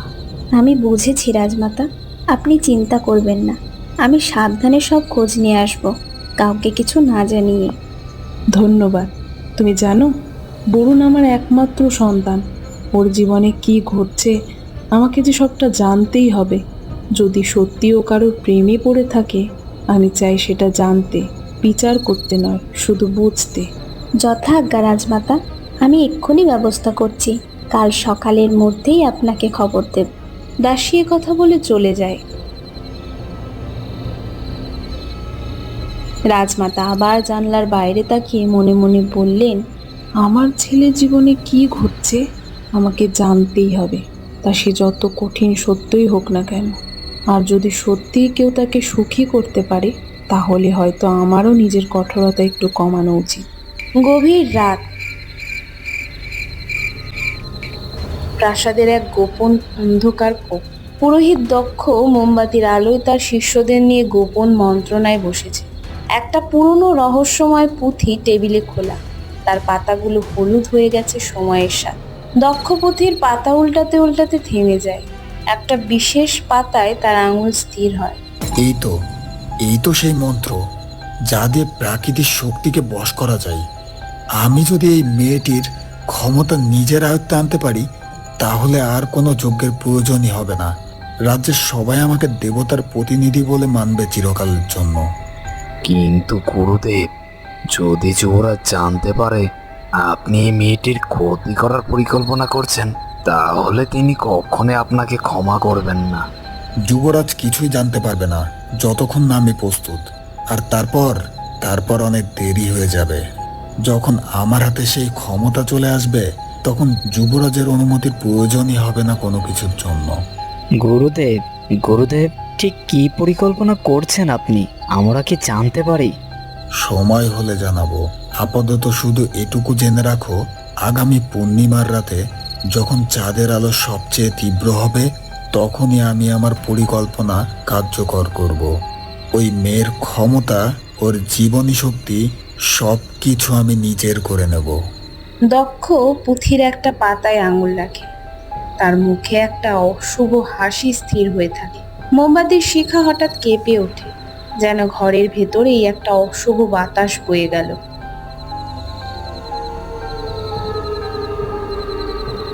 ছায়াবনের কুড়ে ঘরে মেঘবতী ঘুমিয়ে আছে শান্তিতে, মুখে হালকা হাসি। বরুণের সাথে মিলনের আনন্দে তার স্বপ্নেও প্রশান্তি। কিন্তু জানালার বাইরে দূরে আকাশে একটা অস্বাভাবিক লালচে আভা দেখা যায়, যা ধীরে ধীরে গাঢ় হচ্ছে, যেন কোনো অশুভ শক্তি জাগ্রত হচ্ছে। গভীর রাত। জঙ্গলের গোপন এক গুহা। মেঝেতে লাল রঙের আঁকা জটিল প্রতীক, চারপাশে কালো মোমবাতি জ্বলছে অস্থির শিখায়। দক্ষ একা মাঝখানে বসে চোখ বন্ধ করে মন্ত্র জপ করছে। শক্তি জাগো, আমার ডাকে সাড়া দাও। আর মাত্র কটা দিন, তারপরই তুমি আমার হবে, সম্পূর্ণ আমার। হঠাৎ মেঝেতে আঁকা লাল প্রতীকগুলো ক্ষণিকের জন্য উজ্জ্বল হয়ে ওঠে। একটা অশুভ লালচে আলো ছড়িয়ে পড়ে পুরো গুহায়। দক্ষের চোখ খুলে যায়। মুহূর্তের জন্য তার চোখ দুটো অস্বাভাবিক লালচে দেখায়। এসেছে, শক্তি সাড়া দিতে শুরু করেছে। পূর্ণিমার রাত এখনো দূরে, কিন্তু আমি আর অপেক্ষা করতে পারছি না। মেঘকন্যাকে আজই আমার প্রয়োজন। দক্ষের যজ্ঞের আগুন নিভে যায়। গুহা আবার অন্ধকারে ঢেকে যায়। শুধু দক্ষের নিঃশ্বাসের শব্দ শোনা যায় অন্ধকারে। অন্ধকার শক্তি জেগে উঠেছে, আর সময় নেই অপেক্ষা করার। আমার যেতে হবে এক্ষুনি। জ্যোৎস্না রাত, ছায়াবনের প্রান্তে। দাসী গাছের আড়ালে লুকিয়ে বরুণ ও মেঘবতীর হাসি মুখে গল্প করা দেখছে। এটি দেখে দাসী বলল, সত্যিই তো, যুবরাজ এই মেয়েটাকে ভালোবাসেন, চোখে দেখেই তা বোঝা যাচ্ছে। এবার রাজমাতাকে গিয়ে সবটা জানাতে হবে। হঠাৎ পেছন থেকে একটা হাত তার কাঁধে পড়ে। দাসী চমকে ওঠে এবং পিছন ফিরে ঘুরে তাকায়। দেখে সামনে দাঁড়িয়ে দক্ষের এক শিষ্য। তুমি তুমি এখানে কি করছো? তুমি তো রাজমাতার সেই দাসী, তাই না? তাই এভাবে লুকিয়ে কি দেখছিলে? আমি আমি পথ হারিয়ে ফেলেছি, বনফুল তুলতে এসেছিলাম এদিকে। রাতের বেলা বনফুল তোলা? মিথ্যা বলছো তুমি, স্পষ্ট বোঝা যাচ্ছে সেটা। চলো, গুরুদেবের কাছে চলো, তিনিই ঠিক করবেন তোমার সাথে কি করা হবে। না, ছাড়ুন আমাকে, দয়া করে ছাড়ুন। বিশ্বাস করুন, আমি কিছুই দেখিনি। আমাদেরকে না বলে সেটা গুরুদেবকেই বুঝিও। শিষ্য তাকে জোর করে টেনে নিয়ে যায়। মেঘবতী ও বরুণ কিছুই টের পায় না। তারা তখনও হাসি মুখে কথা বলছে দূরে, সম্পূর্ণ অজান্তে। দক্ষের কক্ষে শিষ্য দাসীকে ধরে নিয়ে আসে। দক্ষ তাকে দেখে বলল, তুমি তো রাজমাতার বিশ্বস্ত দাসী, তাই না? তার মানে রাজমাতাও এতদিন জেনে গেছেন যুবরাজের গোপন প্রেমের কথা। আপনি আমাকে কি করবেন গুরুদেব? দয়া করে ছেড়ে দিন আমাকে। কিছু না, বরং তোমাকেই মুক্তি দিচ্ছি এক্ষুনি। যা, তুই মুক্ত। যা, বেরিয়ে যা। গুরুদেব, ওকে ছেড়ে দিচ্ছেন কেন? ও তো গিয়ে রাজমাতাকে সবকিছু বলে দেবে। ঠিক সেটাই তো আমি চাই। ও ফিরে গিয়ে রাজমাতাকে সব বলবে। আর যখন রাজমাতা জানবেন যুবরাজ এক সাধারণ রহস্যময় ক্ষমতাধর মেয়ের প্রেমে পড়েছেন, তখন সিংহাসন বাঁচাতে ভয় পেয়ে তিনি নিজেই আমার পক্ষে দাঁড়াবেন। বুঝলে এবার? বুঝেছি গুরুদেব, সবই আপনার মায়া। আপনার বুদ্ধি সত্যি তীক্ষ্ণ। বাইরের দিকে তাকিয়ে বলতে থাকে, এবার শুধু অপেক্ষা করার পালা। রাজমাতা নিজেই আমার হাতিয়ার হয়ে উঠবেন না জেনেই। রাজমাতার কক্ষে হাঁপাতে হাঁপাতে পৌঁছয় দাসী। গিয়ে বলল, রাজমাতা, রাজমাতা, যুবরাজ সত্যিই এক মেয়ের প্রেমে পড়েছেন, কিন্তু গুরুদেব দক্ষ এটা জেনে গেছেন, আর তিনি আমাকে ইচ্ছে করে ছেড়ে দিয়েছেন যাতে আমি এসে আপনাকে বলি। ইচ্ছে করে ছেড়ে দিয়েছেন? কি বলো কি? তাহলে এর মানে কি দাঁড়ায় বলো তো? তার মানে দক্ষ চাইছে আমি রাগান্বিত হয়ে ছেলের বিরুদ্ধে দাঁড়াই, যাতে তিনি নিজেকে রাজ্যের রক্ষাকর্তা হিসেবে তুলে ধরতে পারেন। কিন্তু আমি সেই ফাঁদে পা দেব না। আমি নিজে গিয়ে দেখব এই মেয়েটাকে, নিজের চোখে বিচার করব। দক্ষের কথায় নয়, কাল রাতেই যাব আমি ছদ্মবেশে। আর কাউকে জানাবে না এই কথা, আর দক্ষকে তো একেবারেই না। গভীর রাত। দক্ষের কক্ষে দক্ষ একটা মানচিত্র ও কিছু কাগজপত্র ছড়িয়ে বসে আছে। শিষ্যরা সেইখানেই প্রবেশ করল। গুরুদেব, আপনি ডেকেছিলেন? হ্যাঁ, যুবরাজকে ওই মেয়ের কাছ থেকে সরিয়ে রাখতে হবে, অন্তত একটা রাতের জন্য। তুমি এক্ষুনি সীমান্ত প্রহরীদের কাছে গিয়ে একটা ভুল সংবাদ পাঠাবে। বলবে প্রতিবেশী রাজ্য থেকে আক্রমণের হুমকি এসেছে। ভুয়া সংবাদ? কিন্তু গুরুদেব, যদি ধরা পড়ে যায়? ধরা পড়বে না যদি সাবধানে কাজ করো। আমার প্রয়োজন শুধু একটা রাত। যুবরাজ প্রাসাদে ফিরে আসবেন, আর ঠিক সেই সুযোগে আমি মেয়েটাকে হাতের মুঠোয় আনবো। কিন্তু গুরুদেব, যদি যুবরাজ ফিরে গিয়ে দেখেন কোনো আক্রমণই হয়নি, তখন? ততক্ষণে অনেক দেরি হয়ে যাবে তার জন্য। যাও, এক্ষুনি রওনা দাও। কাল বিকেলের মধ্যেই যেন সেই সংবাদ রাজপ্রাসাদে পৌঁছায়। শিষ্য মাথা নত করে দ্রুত বেরিয়ে যায়। দক্ষ আবার মানচিত্রের দিকে তাকিয়ে হাসে, আঙুল দিয়ে ছায়াবনের অবস্থান নির্দেশ করে। পরের দিন বিকেলবেলা কুড়ে ঘরের সামনে মেঘবতী, বরুণ ও দাদু একসাথে বসে আছে। তোমরা দুজন যা শুরু করেছো, তাতে তো মনে হচ্ছে শীঘ্রই আমাকে প্রজাতির তালিকা বানাতে হবে। দাদু দাদু কিন্তু ভুল বলেননি মেঘবতী। আজকাল আমিও তো সে কথাই ভাবছিলাম। আপনারা দুজনে মিলে আমাকে লজ্জায় ফেলা চক্রান্ত করছেন মনে হচ্ছে। তিনজনেই হেসে ওঠে। ঠিক তখনই দূরে ঘোড়ার খুঁড়ে দ্রুত শব্দ শোনা যায়, ক্রমশ কাছে আসছে। যুবরাজ, মহারাজ আপনাকে এক্ষুনি ডেকেছেন। জরুরি অবস্থা। প্রতিবেশী রাজ্য থেকে আক্রমণের হুমকি এসেছে। সীমান্তে সৈন্য জমায়েত হচ্ছে। যুবরাজ, কিছু করুন আপনি। আমি দুঃখিত মেঘবতী, এখনই আমাকে যেতে হবে। কোনো ব্যাপার না, রাজ্যের বিপদের চেয়ে বড় আর কিছুই নেই। সাবধানে যাবেন। আজ রাতেই ফিরবো, কথা দিলাম। আর হ্যাঁ, দরজা বন্ধ করে রেখো, ঠিক আছে? এই বলে বরুণ দ্রুত ঘোড়ায় চড়ে চলে যায়। মেঘবতী উদ্বিগ্ন চোখে তাকিয়ে থাকে। এটি দেখে দাদু বলে, চিন্তা করিস না দিদি ভাই, সব ঠিক হয়ে যাবে, দেখিস।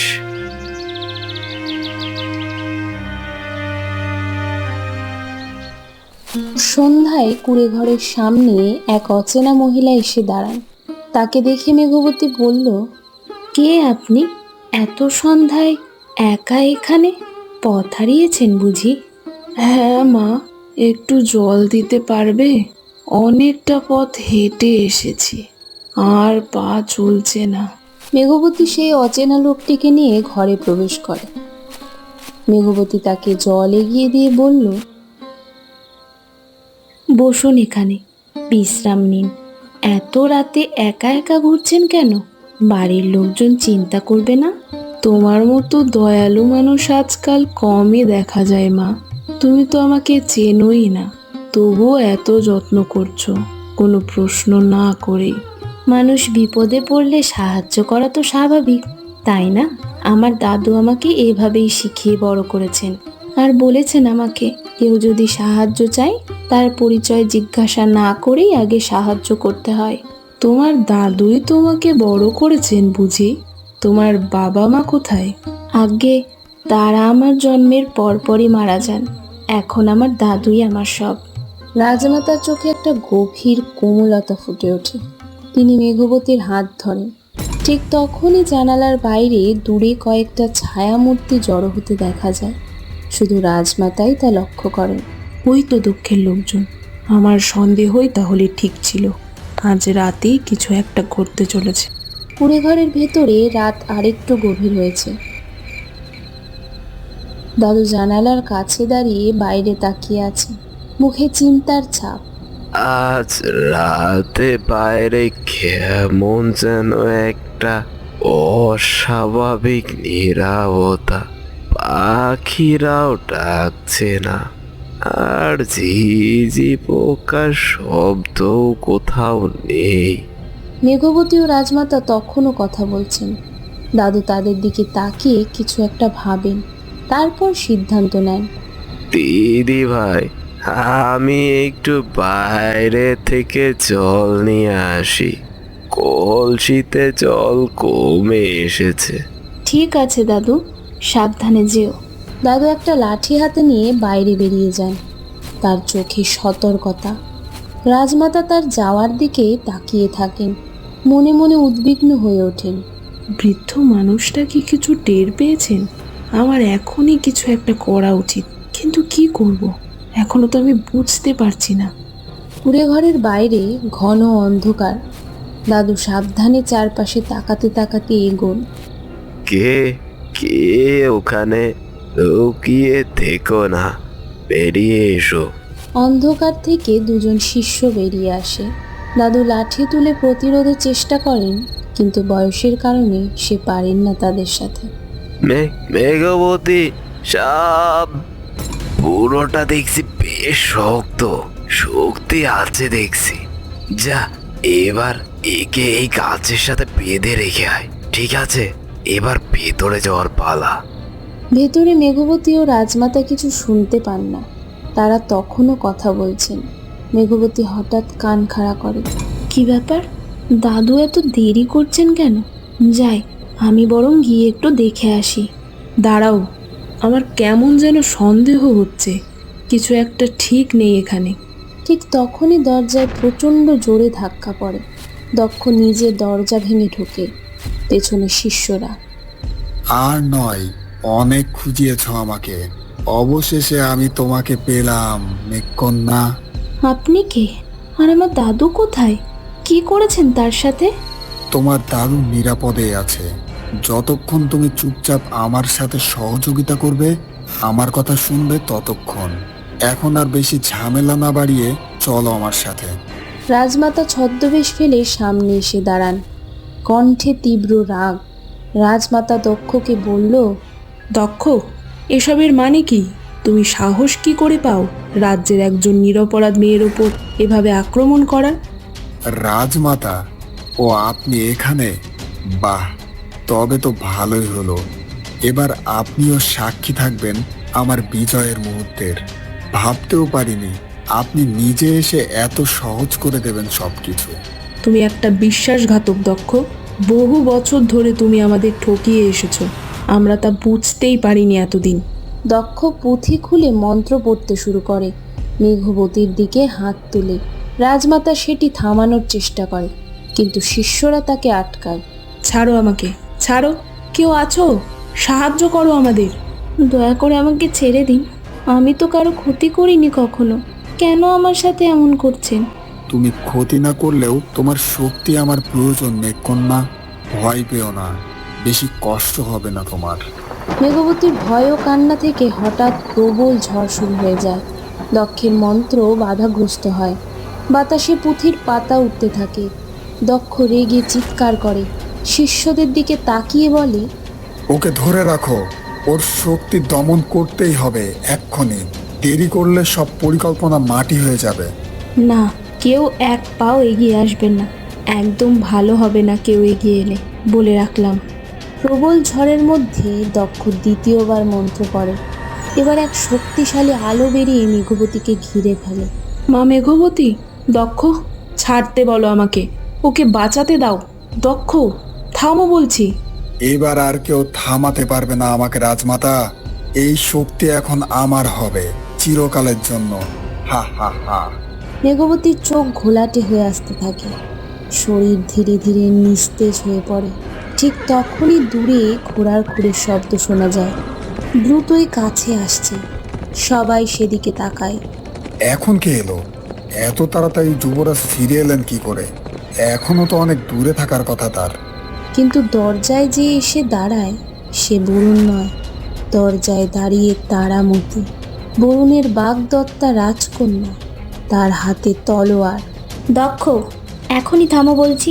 আর হ্যাঁ, তুমি আর একটা মন্ত্র পড়লে তোমার গলা এখনই কেটে দেব, এই মুহূর্তেই। আপনি আপনি এখানে কি করছেন? আপনি কি করে জানলেন এই জায়গার কথা? আমি অনেক আগে থেকেই তোমার উপর নজর রাখছিলাম গুরুদেব। ভেবেছিলে শুধু তুমিই ষড়যন্ত্র করতে জানো। তোমার প্রতিটা চাল আমি আগে থেকেই আঁচ করেছিলাম। শিষ্যরা ভয় পেয়ে পিছিয়ে যায় এবং দক্ষ পালানোর পথ খোঁজে। ঠিক তখনই তার হাত থেকে পুঁথি মাটিতে পড়ে যায়। এটা এটা এখনো শেষ হয়নি। হা হা হা। দক্ষ হঠাৎ একটা ধোঁয়ার মতো অন্ধকার সৃষ্টি করে। চোখের পলকে অদৃশ্য হয়ে যায় শিষ্যদের নিয়ে। তারামতি তলোয়ার নামিয়ে দ্রুত মেঘবতীর দিকে ছুটে যায়। রাজমাতা ততক্ষণে মেঘবতীকে ধরে ফেলেছেন। মেঘবতীর চোখ বন্ধ হয়ে আসে, শ্বাস ক্ষীণ হয়ে আসতে থাকে। তারামতি মেঘবতীর নাড়ি পরীক্ষা করে বলল, শ্বাস চলছে কিন্তু খুবই দুর্বল, ওকে এক্ষুনি প্রাসাদে নিয়ে যেতে হবে, রাজবৈদ্যের কাছে। রাজমাতা, আমাদের কাছে সময় অল্প, আমাদেরকে এক্ষুনি বের হতে হবে। হ্যাঁ, চলো তারামতি। মেঘবতী, মা তোমাকে যে বাঁচতেই হবে, একটু শ্বাস নিতে থাকো।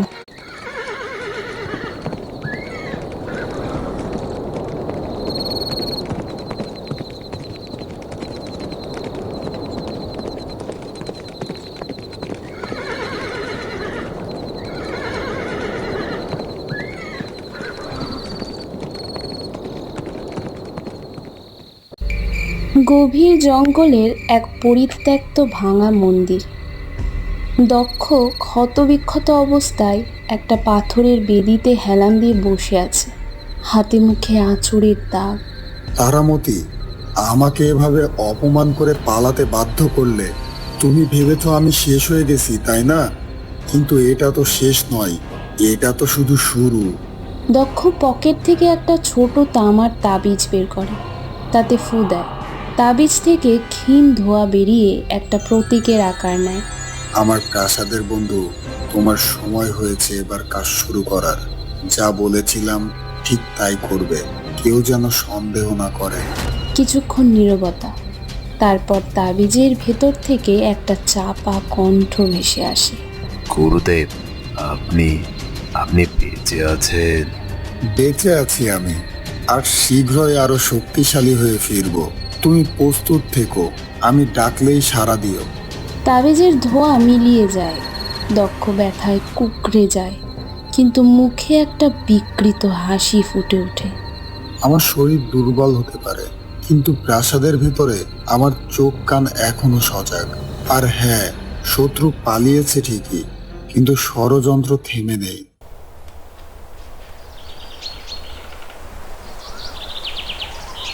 রাজপ্রাসাদের একটা আরামদায়ক কক্ষ। সকালে নরম আলো জানালা দিয়ে আসছে। মেঘবতী বিছানায় শুয়ে চোখ বন্ধ। বরুণ মেঘবতীর পাশে বসে আছে। এরপর মেঘবতীর চোখের পাতা কাঁপতে শুরু করে। ধীরে ধীরে চোখ খোলে। বরুণ, বরুণ। মেঘবতী, মেঘবতী, তুমি জেগেছো? আমি আমি এত ভয় পেয়েছিলাম, বিশ্বাস করো। 3 রাত এক মুহূর্তের জন্য তোমার পাশ ছাড়িনি আমি। বরুণ, আমি কোথায়? এটা তো রাজপ্রাসাদ, তাই না? হ্যাঁ, তুমি 3 দিন ধরে অজ্ঞান ছিলে। দক্ষ তোমার ওপর যে মন্ত্র প্রয়োগ করেছিল তা থেকে সুস্থ হতে সময় লেগেছে তোমার। রাজবৈদ্য বলেছিলেন তোমার শরীর থেকে নাকি অনেক শক্তি শুষে নেওয়া হয়েছিল। দাদু, দাদু কোথায়? উনি ঠিক আছেন তো?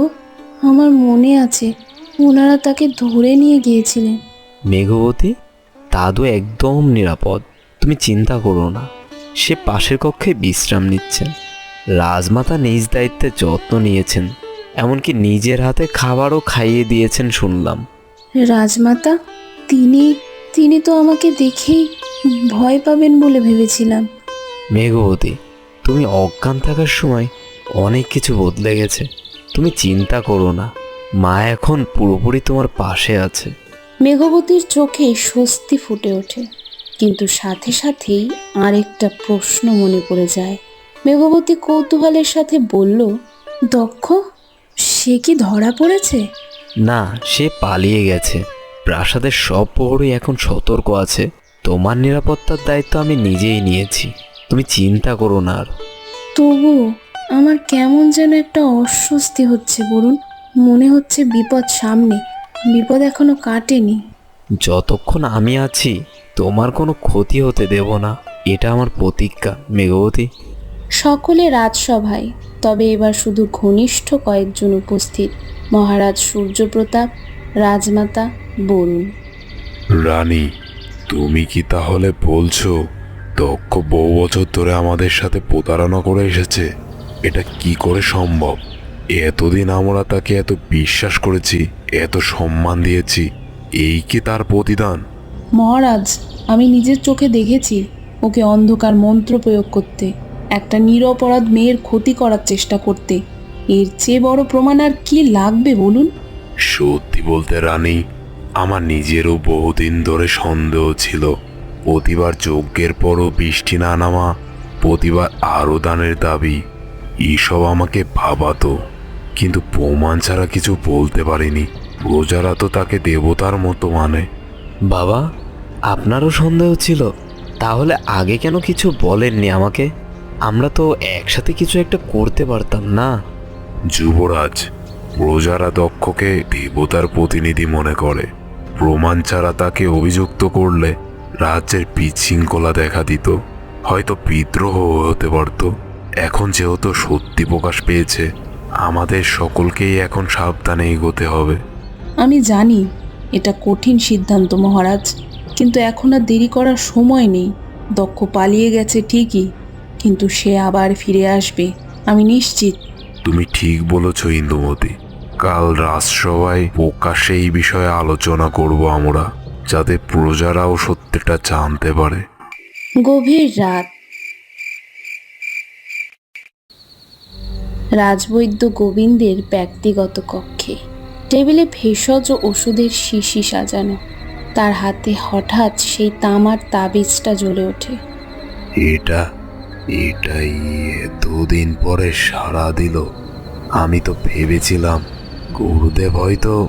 তাবিজ থেকে দক্ষের ফিসফিসে কণ্ঠ ভেসে আসে।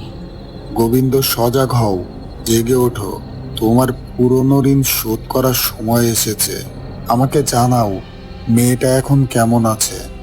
গুরুদেব, সে সুস্থ হয়ে উঠেছে। আজ সকালেই জ্ঞান ফিরেছে তার।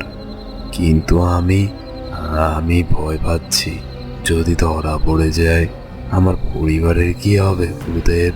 তুমি ভুলে যাচ্ছ কেন গোবিন্দ? তোমার মেয়ের জীবন আমি বাঁচিয়েছিলাম সেই জ্বরের সময়, যখন আর কোনো ওষুধ কাজ করছিল না। সেই ঋণ তো শোধ করতেই হবে, তাই না? জানি গুরুদেব, ভুলিনি আমি কোনো কিছুই। আপনি বলুন, আমাকে কি করতে হবে? আমার শুধু একটা সুযোগ দরকার প্রাসাদে ঢোকার, আর তুমি সেই সুযোগটা করে দাও। তুমি শুধু আমাকে জানাবে কখন প্রহরী কম থাকে আর কোন পথে আসা নিরাপদ হবে। ঠিক আছে গুরুদেব, আপনি নিশ্চিন্তে থাকুন। রাজবৈদ্য গোবিন্দ ভীত মুখে মাথা নাড়ে, তাবিজ পকেটে লুকিয়ে ফেলে। তার হাত কাঁপছে। বিকেলে প্রাসাদের বাগানে তারামতি তলোয়ার চালনার অনুশীলন করছে একা। মেঘবতী দূর থেকে অবাক হয়ে দেখছে। এরপর কাছে এগিয়ে তারামতিকে বলল, আপনি আপনি তলোয়ার চালাতে জানেন, একজন রাজকন্যা হয়েও? অবাক হচ্ছ তাই না? সবাই তো ভাবে রাজকন্যা মানেই শুধু সাজগোজ আর নাচ গান শেখা, কিন্তু আমি ছোটবেলা থেকে এসব শিখেছি লুকিয়ে। কেন লুকিয়ে? আপনার তো প্রকাশ্যেই শেখার অধিকার থাকার কথা। কারণ আমার মা বাবা চান আমি একজন আদর্শ রাজবধূ হই, বরুণকে বিয়ে করে এই রাজ্যে চলে আসি। কিন্তু আমি নিজের রাজ্য নিজে শাসন করতে চাই, যুদ্ধবিদ্যা শিখতে চাই, বিয়ে করে অন্যের ছায়ায় থাকতে চাই না। তাহলে আপনি বরুণকে ভালোবাসেন না? না, আমি বরুণকে ভালোবাসি না মেঘবতী। বরুণ শুধুই আমার একটা ভালো বন্ধু। ছোটবেলা থেকে একসাথে বড় হয়েছি, কিন্তু স্বামী হিসাবে আমি কখনোই তা ভাবিনি। তাই তোমাকে নিয়ে আমার কোনো হিংসা নেই, বরং আমি খুশি যে বরুণ সত্যিকারের ভালোবাসা খুঁজে পেয়েছে। কিন্তু আপনার পরিবার, তারা কি মেনে নেবে আপনার এই ইচ্ছা? এখনো জানি না আমি সেটা, তবে চেষ্টা করব তাদের বোঝাতে। আর যদি না বোঝে, তাহলে আমি নিজের পথ নিজে বেছে নেব। তোমার মতোই মেঘবতী, তুমিও তো নিজের ভাগ্য নিজে করেছো, তাই না? চাইলে তোমাকেও কিছু শেখাতে পারি, কি বলো? নিজের ক্ষমতা তো আছেই, তার সাথে একটু তলোয়ারও যদি চালাতে জানো, মন্দ হয় না। মেঘবতী স্বস্তির হাসি হাসে। দুজনের মধ্যে একটা নতুন বন্ধুত্বের সূচনা হয়। তারামতি তলোয়ারটা তুলে মেঘবতীর দিকে বাড়িয়ে দেয়। আমি এসব পারবো না গো, তবে তুমি বলেছ, আমি অবশ্যই এটা ভেবে দেখব। বিশাল রাজসভা, এবার অনেক মন্ত্রী ও প্রজা উপস্থিত। মহারাজ সিংহাসনে, সামনে খালি জায়গা যেখানে দক্ষ দাঁড়াতো। শুনুন সবাই, আজ আমরা এখানে জড়ো হয়েছি প্রধান পুরোহিত দক্ষের বিরুদ্ধে অভিযোগ শুনতে। কেউ যদি এই বিষয়ে কিছু জানেন, সামনে আসুন, ভয় পাবেন না। আপনার নিরাপত্তার দায়িত্ব এই রাজ্যের রাজার। ভয় না পেয়ে এখন এগিয়ে আসুন। ভিড়ের মধ্যে থেকে একজন বয়স্ক লোক এগিয়ে এসে কাঁপা কণ্ঠে মহারাজকে বলল, মহারাজ, আমি আমি বহু বছর আগে গুরুদেব দক্ষের সহকারী ছিলাম। তখনই দেখেছিলাম তিনি যজ্ঞের নামে সংগ্রহ করা সোনা দানা নিজের গোপন কুঠারিতে জমা করতেন। এটি শুনে সভায় বিস্ময়ের গুঞ্জন ওঠে। সভার মধ্যে থেকে একজন মন্ত্রী বৃদ্ধকে বলল, এতদিন কেন চুপ ছিলেন আপনি? এত বছর ধরে এই তথ্য নিজের কাছে রেখে দিলেন। ভয়ে মহারাজ, গুরুদেব বলেছিলেন যদি মুখ খুলি তাহলে আমার পরিবারের ক্ষতি করবেন, আমার নাতি নাতনিদের ক্ষতি হবে। এ ভয়েই চুপ ছিলাম এতদিন। কিন্তু এখন যখন সত্যি প্রকাশ পেয়েছে, আমি আর চুপ থাকতে পারলাম না। আপনার সাহসের জন্য অনেক ধন্যবাদ। এই স্বাক্ষর নথিভুক্ত করা হবে। দক্ষকে যেদিন ধরা হবে, এই প্রমাণ তার বিচারের কাজে লাগবে। আপনারও আপনার পরিবারের নিরাপত্তার দায়িত্ব এখন থেকে রাজপ্রাসাদের। আরও দু একজন প্রজা সাহস করে এগিয়ে আসে, নিজেদের অভিজ্ঞতা জানায়। সভায় দক্ষের বিরুদ্ধে জনমত ধীরে ধীরে শক্তিশালী হতে থাকে। মহারাজ, যদি এসব সত্যি হয় তাহলে আমরা এতদিন কিভাবে বুঝতে পারিনি? আমাদের সবার চোখে ধুলো দিয়েছে লোকটা। সেটাই তো সবচেয়ে বড় শিক্ষামন্ত্রী। ক্ষমতার বিশ্বাসের অপব্যবহার তোটা ভয়ঙ্কর হতে পারে, তা আজ আমরা সবাই বুঝলাম। রাতের বেলা মেঘবতীর কক্ষে মেঘবতী ঘুমিয়ে আছে। মেঘলোকের ঝাপসা আলো আধারী জগৎ। মেঘবতী, তুমি বেঁচে গেছো দেখে আমি স্বস্তি পেলাম। এতদিন দূর থেকে তোমাকে রক্ষা করার চেষ্টা করেছি, কিন্তু সব সময় পারিনি। আপনি আবার এসেছেন? গত রাতে যা ঘটেছে আপনি কি জানেন? দক্ষ প্রায় আমাকে। জানি আমি সবটা, প্রতিটা মুহূর্ত জানতাম, কিন্তু নিয়মের বাঁধনে যে আমি সরাসরি আসতে পারিনি। আর এবার তোমাকে সত্যিটা বলার সময় এসেছে। দক্ষ বহু বছর আগেই আমার কাছে ক্ষমতা চেয়েছিল, কিন্তু আমি তাকে অযোগ্য মনে করে প্রত্যাখ্যান করেছিলাম। সেই থেকে তার এই প্রতিহিংসা শুরু। তার মানে সে শুধু আমাকে নয়, আপনার শক্তিকেও চায়। কিন্তু কেন আমাকে বেছে নিল তাহলে? কারণ তুমি যেহেতু আমার আশীর্বাদ পুষ্ট, তুমি তার কাছে সবচেয়ে সহজ পথ আমার শক্তি পর্যন্ত পৌঁছানোর। আমাকে সরাসরি ছুঁতে না পেরে সে তোমার মাধ্যমে সেই শক্তি পাওয়ার চেষ্টা করছে। তাহলে আমি কি করব? আমি তো সাধারণ মানুষ, ওর মতো শক্তিশালী কারোর সাথে কিভাবে লড়ব? তুমি একা নও মেঘবতী, তোমার চারপাশে যারা আছে, বরুণ, রাজমাতা, তারামতি, তোমার দাদু, তাদের ভালোবাসাই তোমার সবচেয়ে বড় শক্তি। সাবধান থেকো, ও এখনো হাল ছাড়েনি, আর তোমার কাছাকাছি কোথাও লুকিয়ে আছে।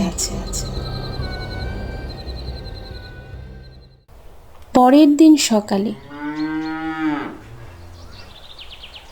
প্রাসাদের প্রধান ফটকের সামনে কিছু প্রজা জড়ো হয়েছে। কেউ আশা নিয়ে, কেউ ভয় নিয়ে। ভিড়ের মধ্যে থেকে একজন কৃষক বলল, শুনিয়েছি রাজপ্রাসাদে এক মেয়ে আছে যে বৃষ্টি নামাতে পারে। দয়া করে তাকে বলুন আমাদের খেতে একটু বৃষ্টি দিতে, না হলে এবারের ফসল একদমই হবে না। কিছু একটা করুন আপনারা। হ্যাঁ, আমরা তো কতদিন ধরে দেবতার কাছে প্রার্থনা করছি। যদি সত্যি এমন কেউ থাকে তাহলে তো আমাদের সৌভাগ্য। কিন্তু ভিড়ের মধ্যে থেকে অন্য একজন প্রতিবাদ করে বলে ওঠে, না না, ওই মেয়ে তো ডাইনি। ওকে ওকে রাজ্যে ঢুকতে দেওয়াই তো ভুল হয়েছে। ওর জন্যই তো এত অনাসৃষ্টি হচ্ছে, শুনিনি আমরা? ঠিক বলেছেন, প্রকৃতির নিয়মের বাইরে যা কিছু তাতেই তো বিপদ। যুবরাজ কেন এমন একজনকে প্রাসাদে নিয়ে এলেন কে জানে। দুই দলের মধ্যে উত্তেজনা বাড়তে থাকে। ঠিক তখনই বরুণ এসে দাঁড়ায় ফটকের সামনে। সবাই শুনুন, মেঘবতী কোনো ডাইনি নয়, সে একজন আশীর্বাদ প্রাপ্ত মানুষ, যে নিজের জীবন বিপন্ন করে এই রাজ্যকে রক্ষা করেছেন দক্ষের অন্ধকার ষড়যন্ত্র থেকে। যে মানুষটা আমাদের এত বছরের বিশ্বস্ত পুরোহিত ছিল, সেই আসল অপরাধী।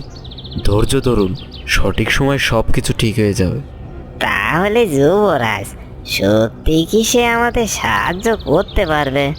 সময় হলে নিজের ইচ্ছায় সে নিশ্চয় সাহায্য করবে, কিন্তু আপাতত তাকে সুস্থ হওয়ার সময় দিন আপনারা।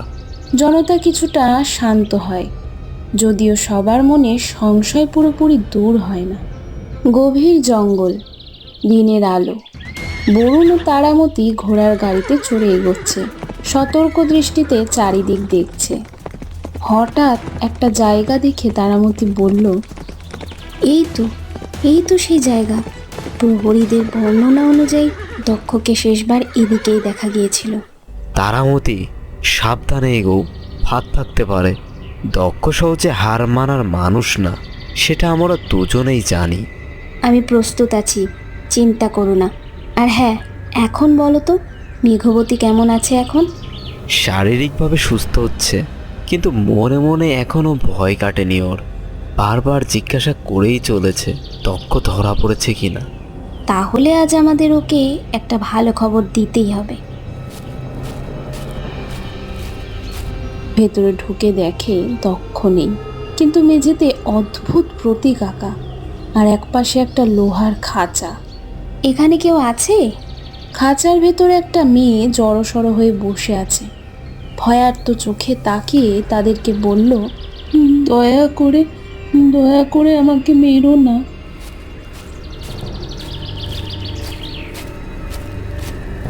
ভয় পেও না, আমরা তোমাকে বাঁচাতে এসেছি। এখানে তুমি কতদিন ধরে আটকে আছো? জানি না, তবে অনেক দিনই হয়তো। একজন লোক প্রতিদিন এসে আমার উপর কিসব পরীক্ষা করত। দক্ষ, তুমি যতটা ভেবেছিলাম তার চেয়েও বেশি নিষ্ঠুর। প্রাসাদে ফিরে কুহেলিকে যত্ন সহকারে বসানো হয়েছে। রাজমাতা তাকে দেখতে আসেন। তাকে দেখে রাজমাতা বলল, ভয় পেও না মা, তুমি এখন নিরাপদে এখানে। মা, তোমার নাম কি? কুহেলি। আমার নাম কুহেলি। তোমার পরিবার কোথায় কুহেলি? আমরা তাদের খবর পাঠাতে পারি। আমার কোনো পরিবার নেই। আমি ছোটবেলা থেকে একটা অনাথ আশ্রমে বড় হয়েছি। কখনো জানতেই পারিনি বাবা মা কারা ছিলেন। কোয়েলি মাথা তুলে রাজমাতার দিকে তাকাতেই হঠাৎ চমকে ওঠে, চোখ বড় করে। আপনার গলার হারটা? রাজমাতা অবাক হয়ে নিজের গলার পুরনো লকেটটার দিকে হাত দেন। এটা তার ছোটবেলার স্মৃতিচিহ্ন। এই হার তুমি যেন কি করে? বলো আমাকে, এটা জানা যে খুব জরুরি। জানি না, কিন্তু এটা দেখে মনে হচ্ছে যেন আমি আগে কোথাও দেখেছি এটা, ছোটবেলায়, হয়তো স্বপ্নে বা হয়তো সত্যিই কোথাও। তোমার কি মনে আছে তোমাকে আশ্রমে কিভাবে পাওয়া গিয়েছিল? কোনো বিশেষ চিহ্ন, কোনো কাপড়ের টুকরো? শুনেছিলাম আমাকে নাকি নদীর ধারে পাওয়া গিয়েছিল এক বন্যার রাতে। এর থেকে বেশি কিছু জানি না আর। রাজমাতার মুখ ফ্যাকাশে হয়ে যায়, তার হাত কাঁপতে থাকে। তিনি দ্রুত নিজেকে সামনে নিয়ে বললেন, ঠিক আছে মা, তুমি বিশ্রাম নাও এখন, আমরা পরে আরও কথা বলবো। গভীর রাত।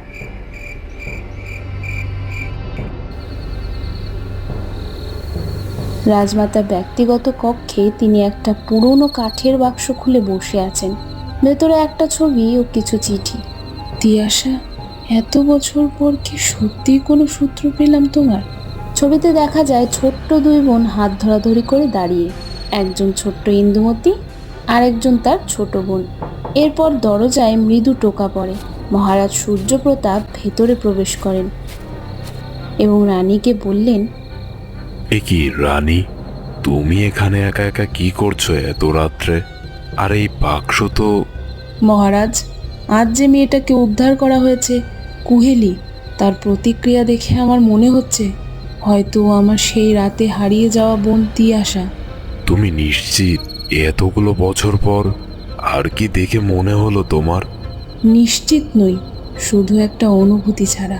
আর তাছাড়াও ও আমার লকেট দেখে চিনতে পেরেছে, বলেছে বন্যার রাতে নদীর ধারে পাওয়া গিয়েছিল তাকে।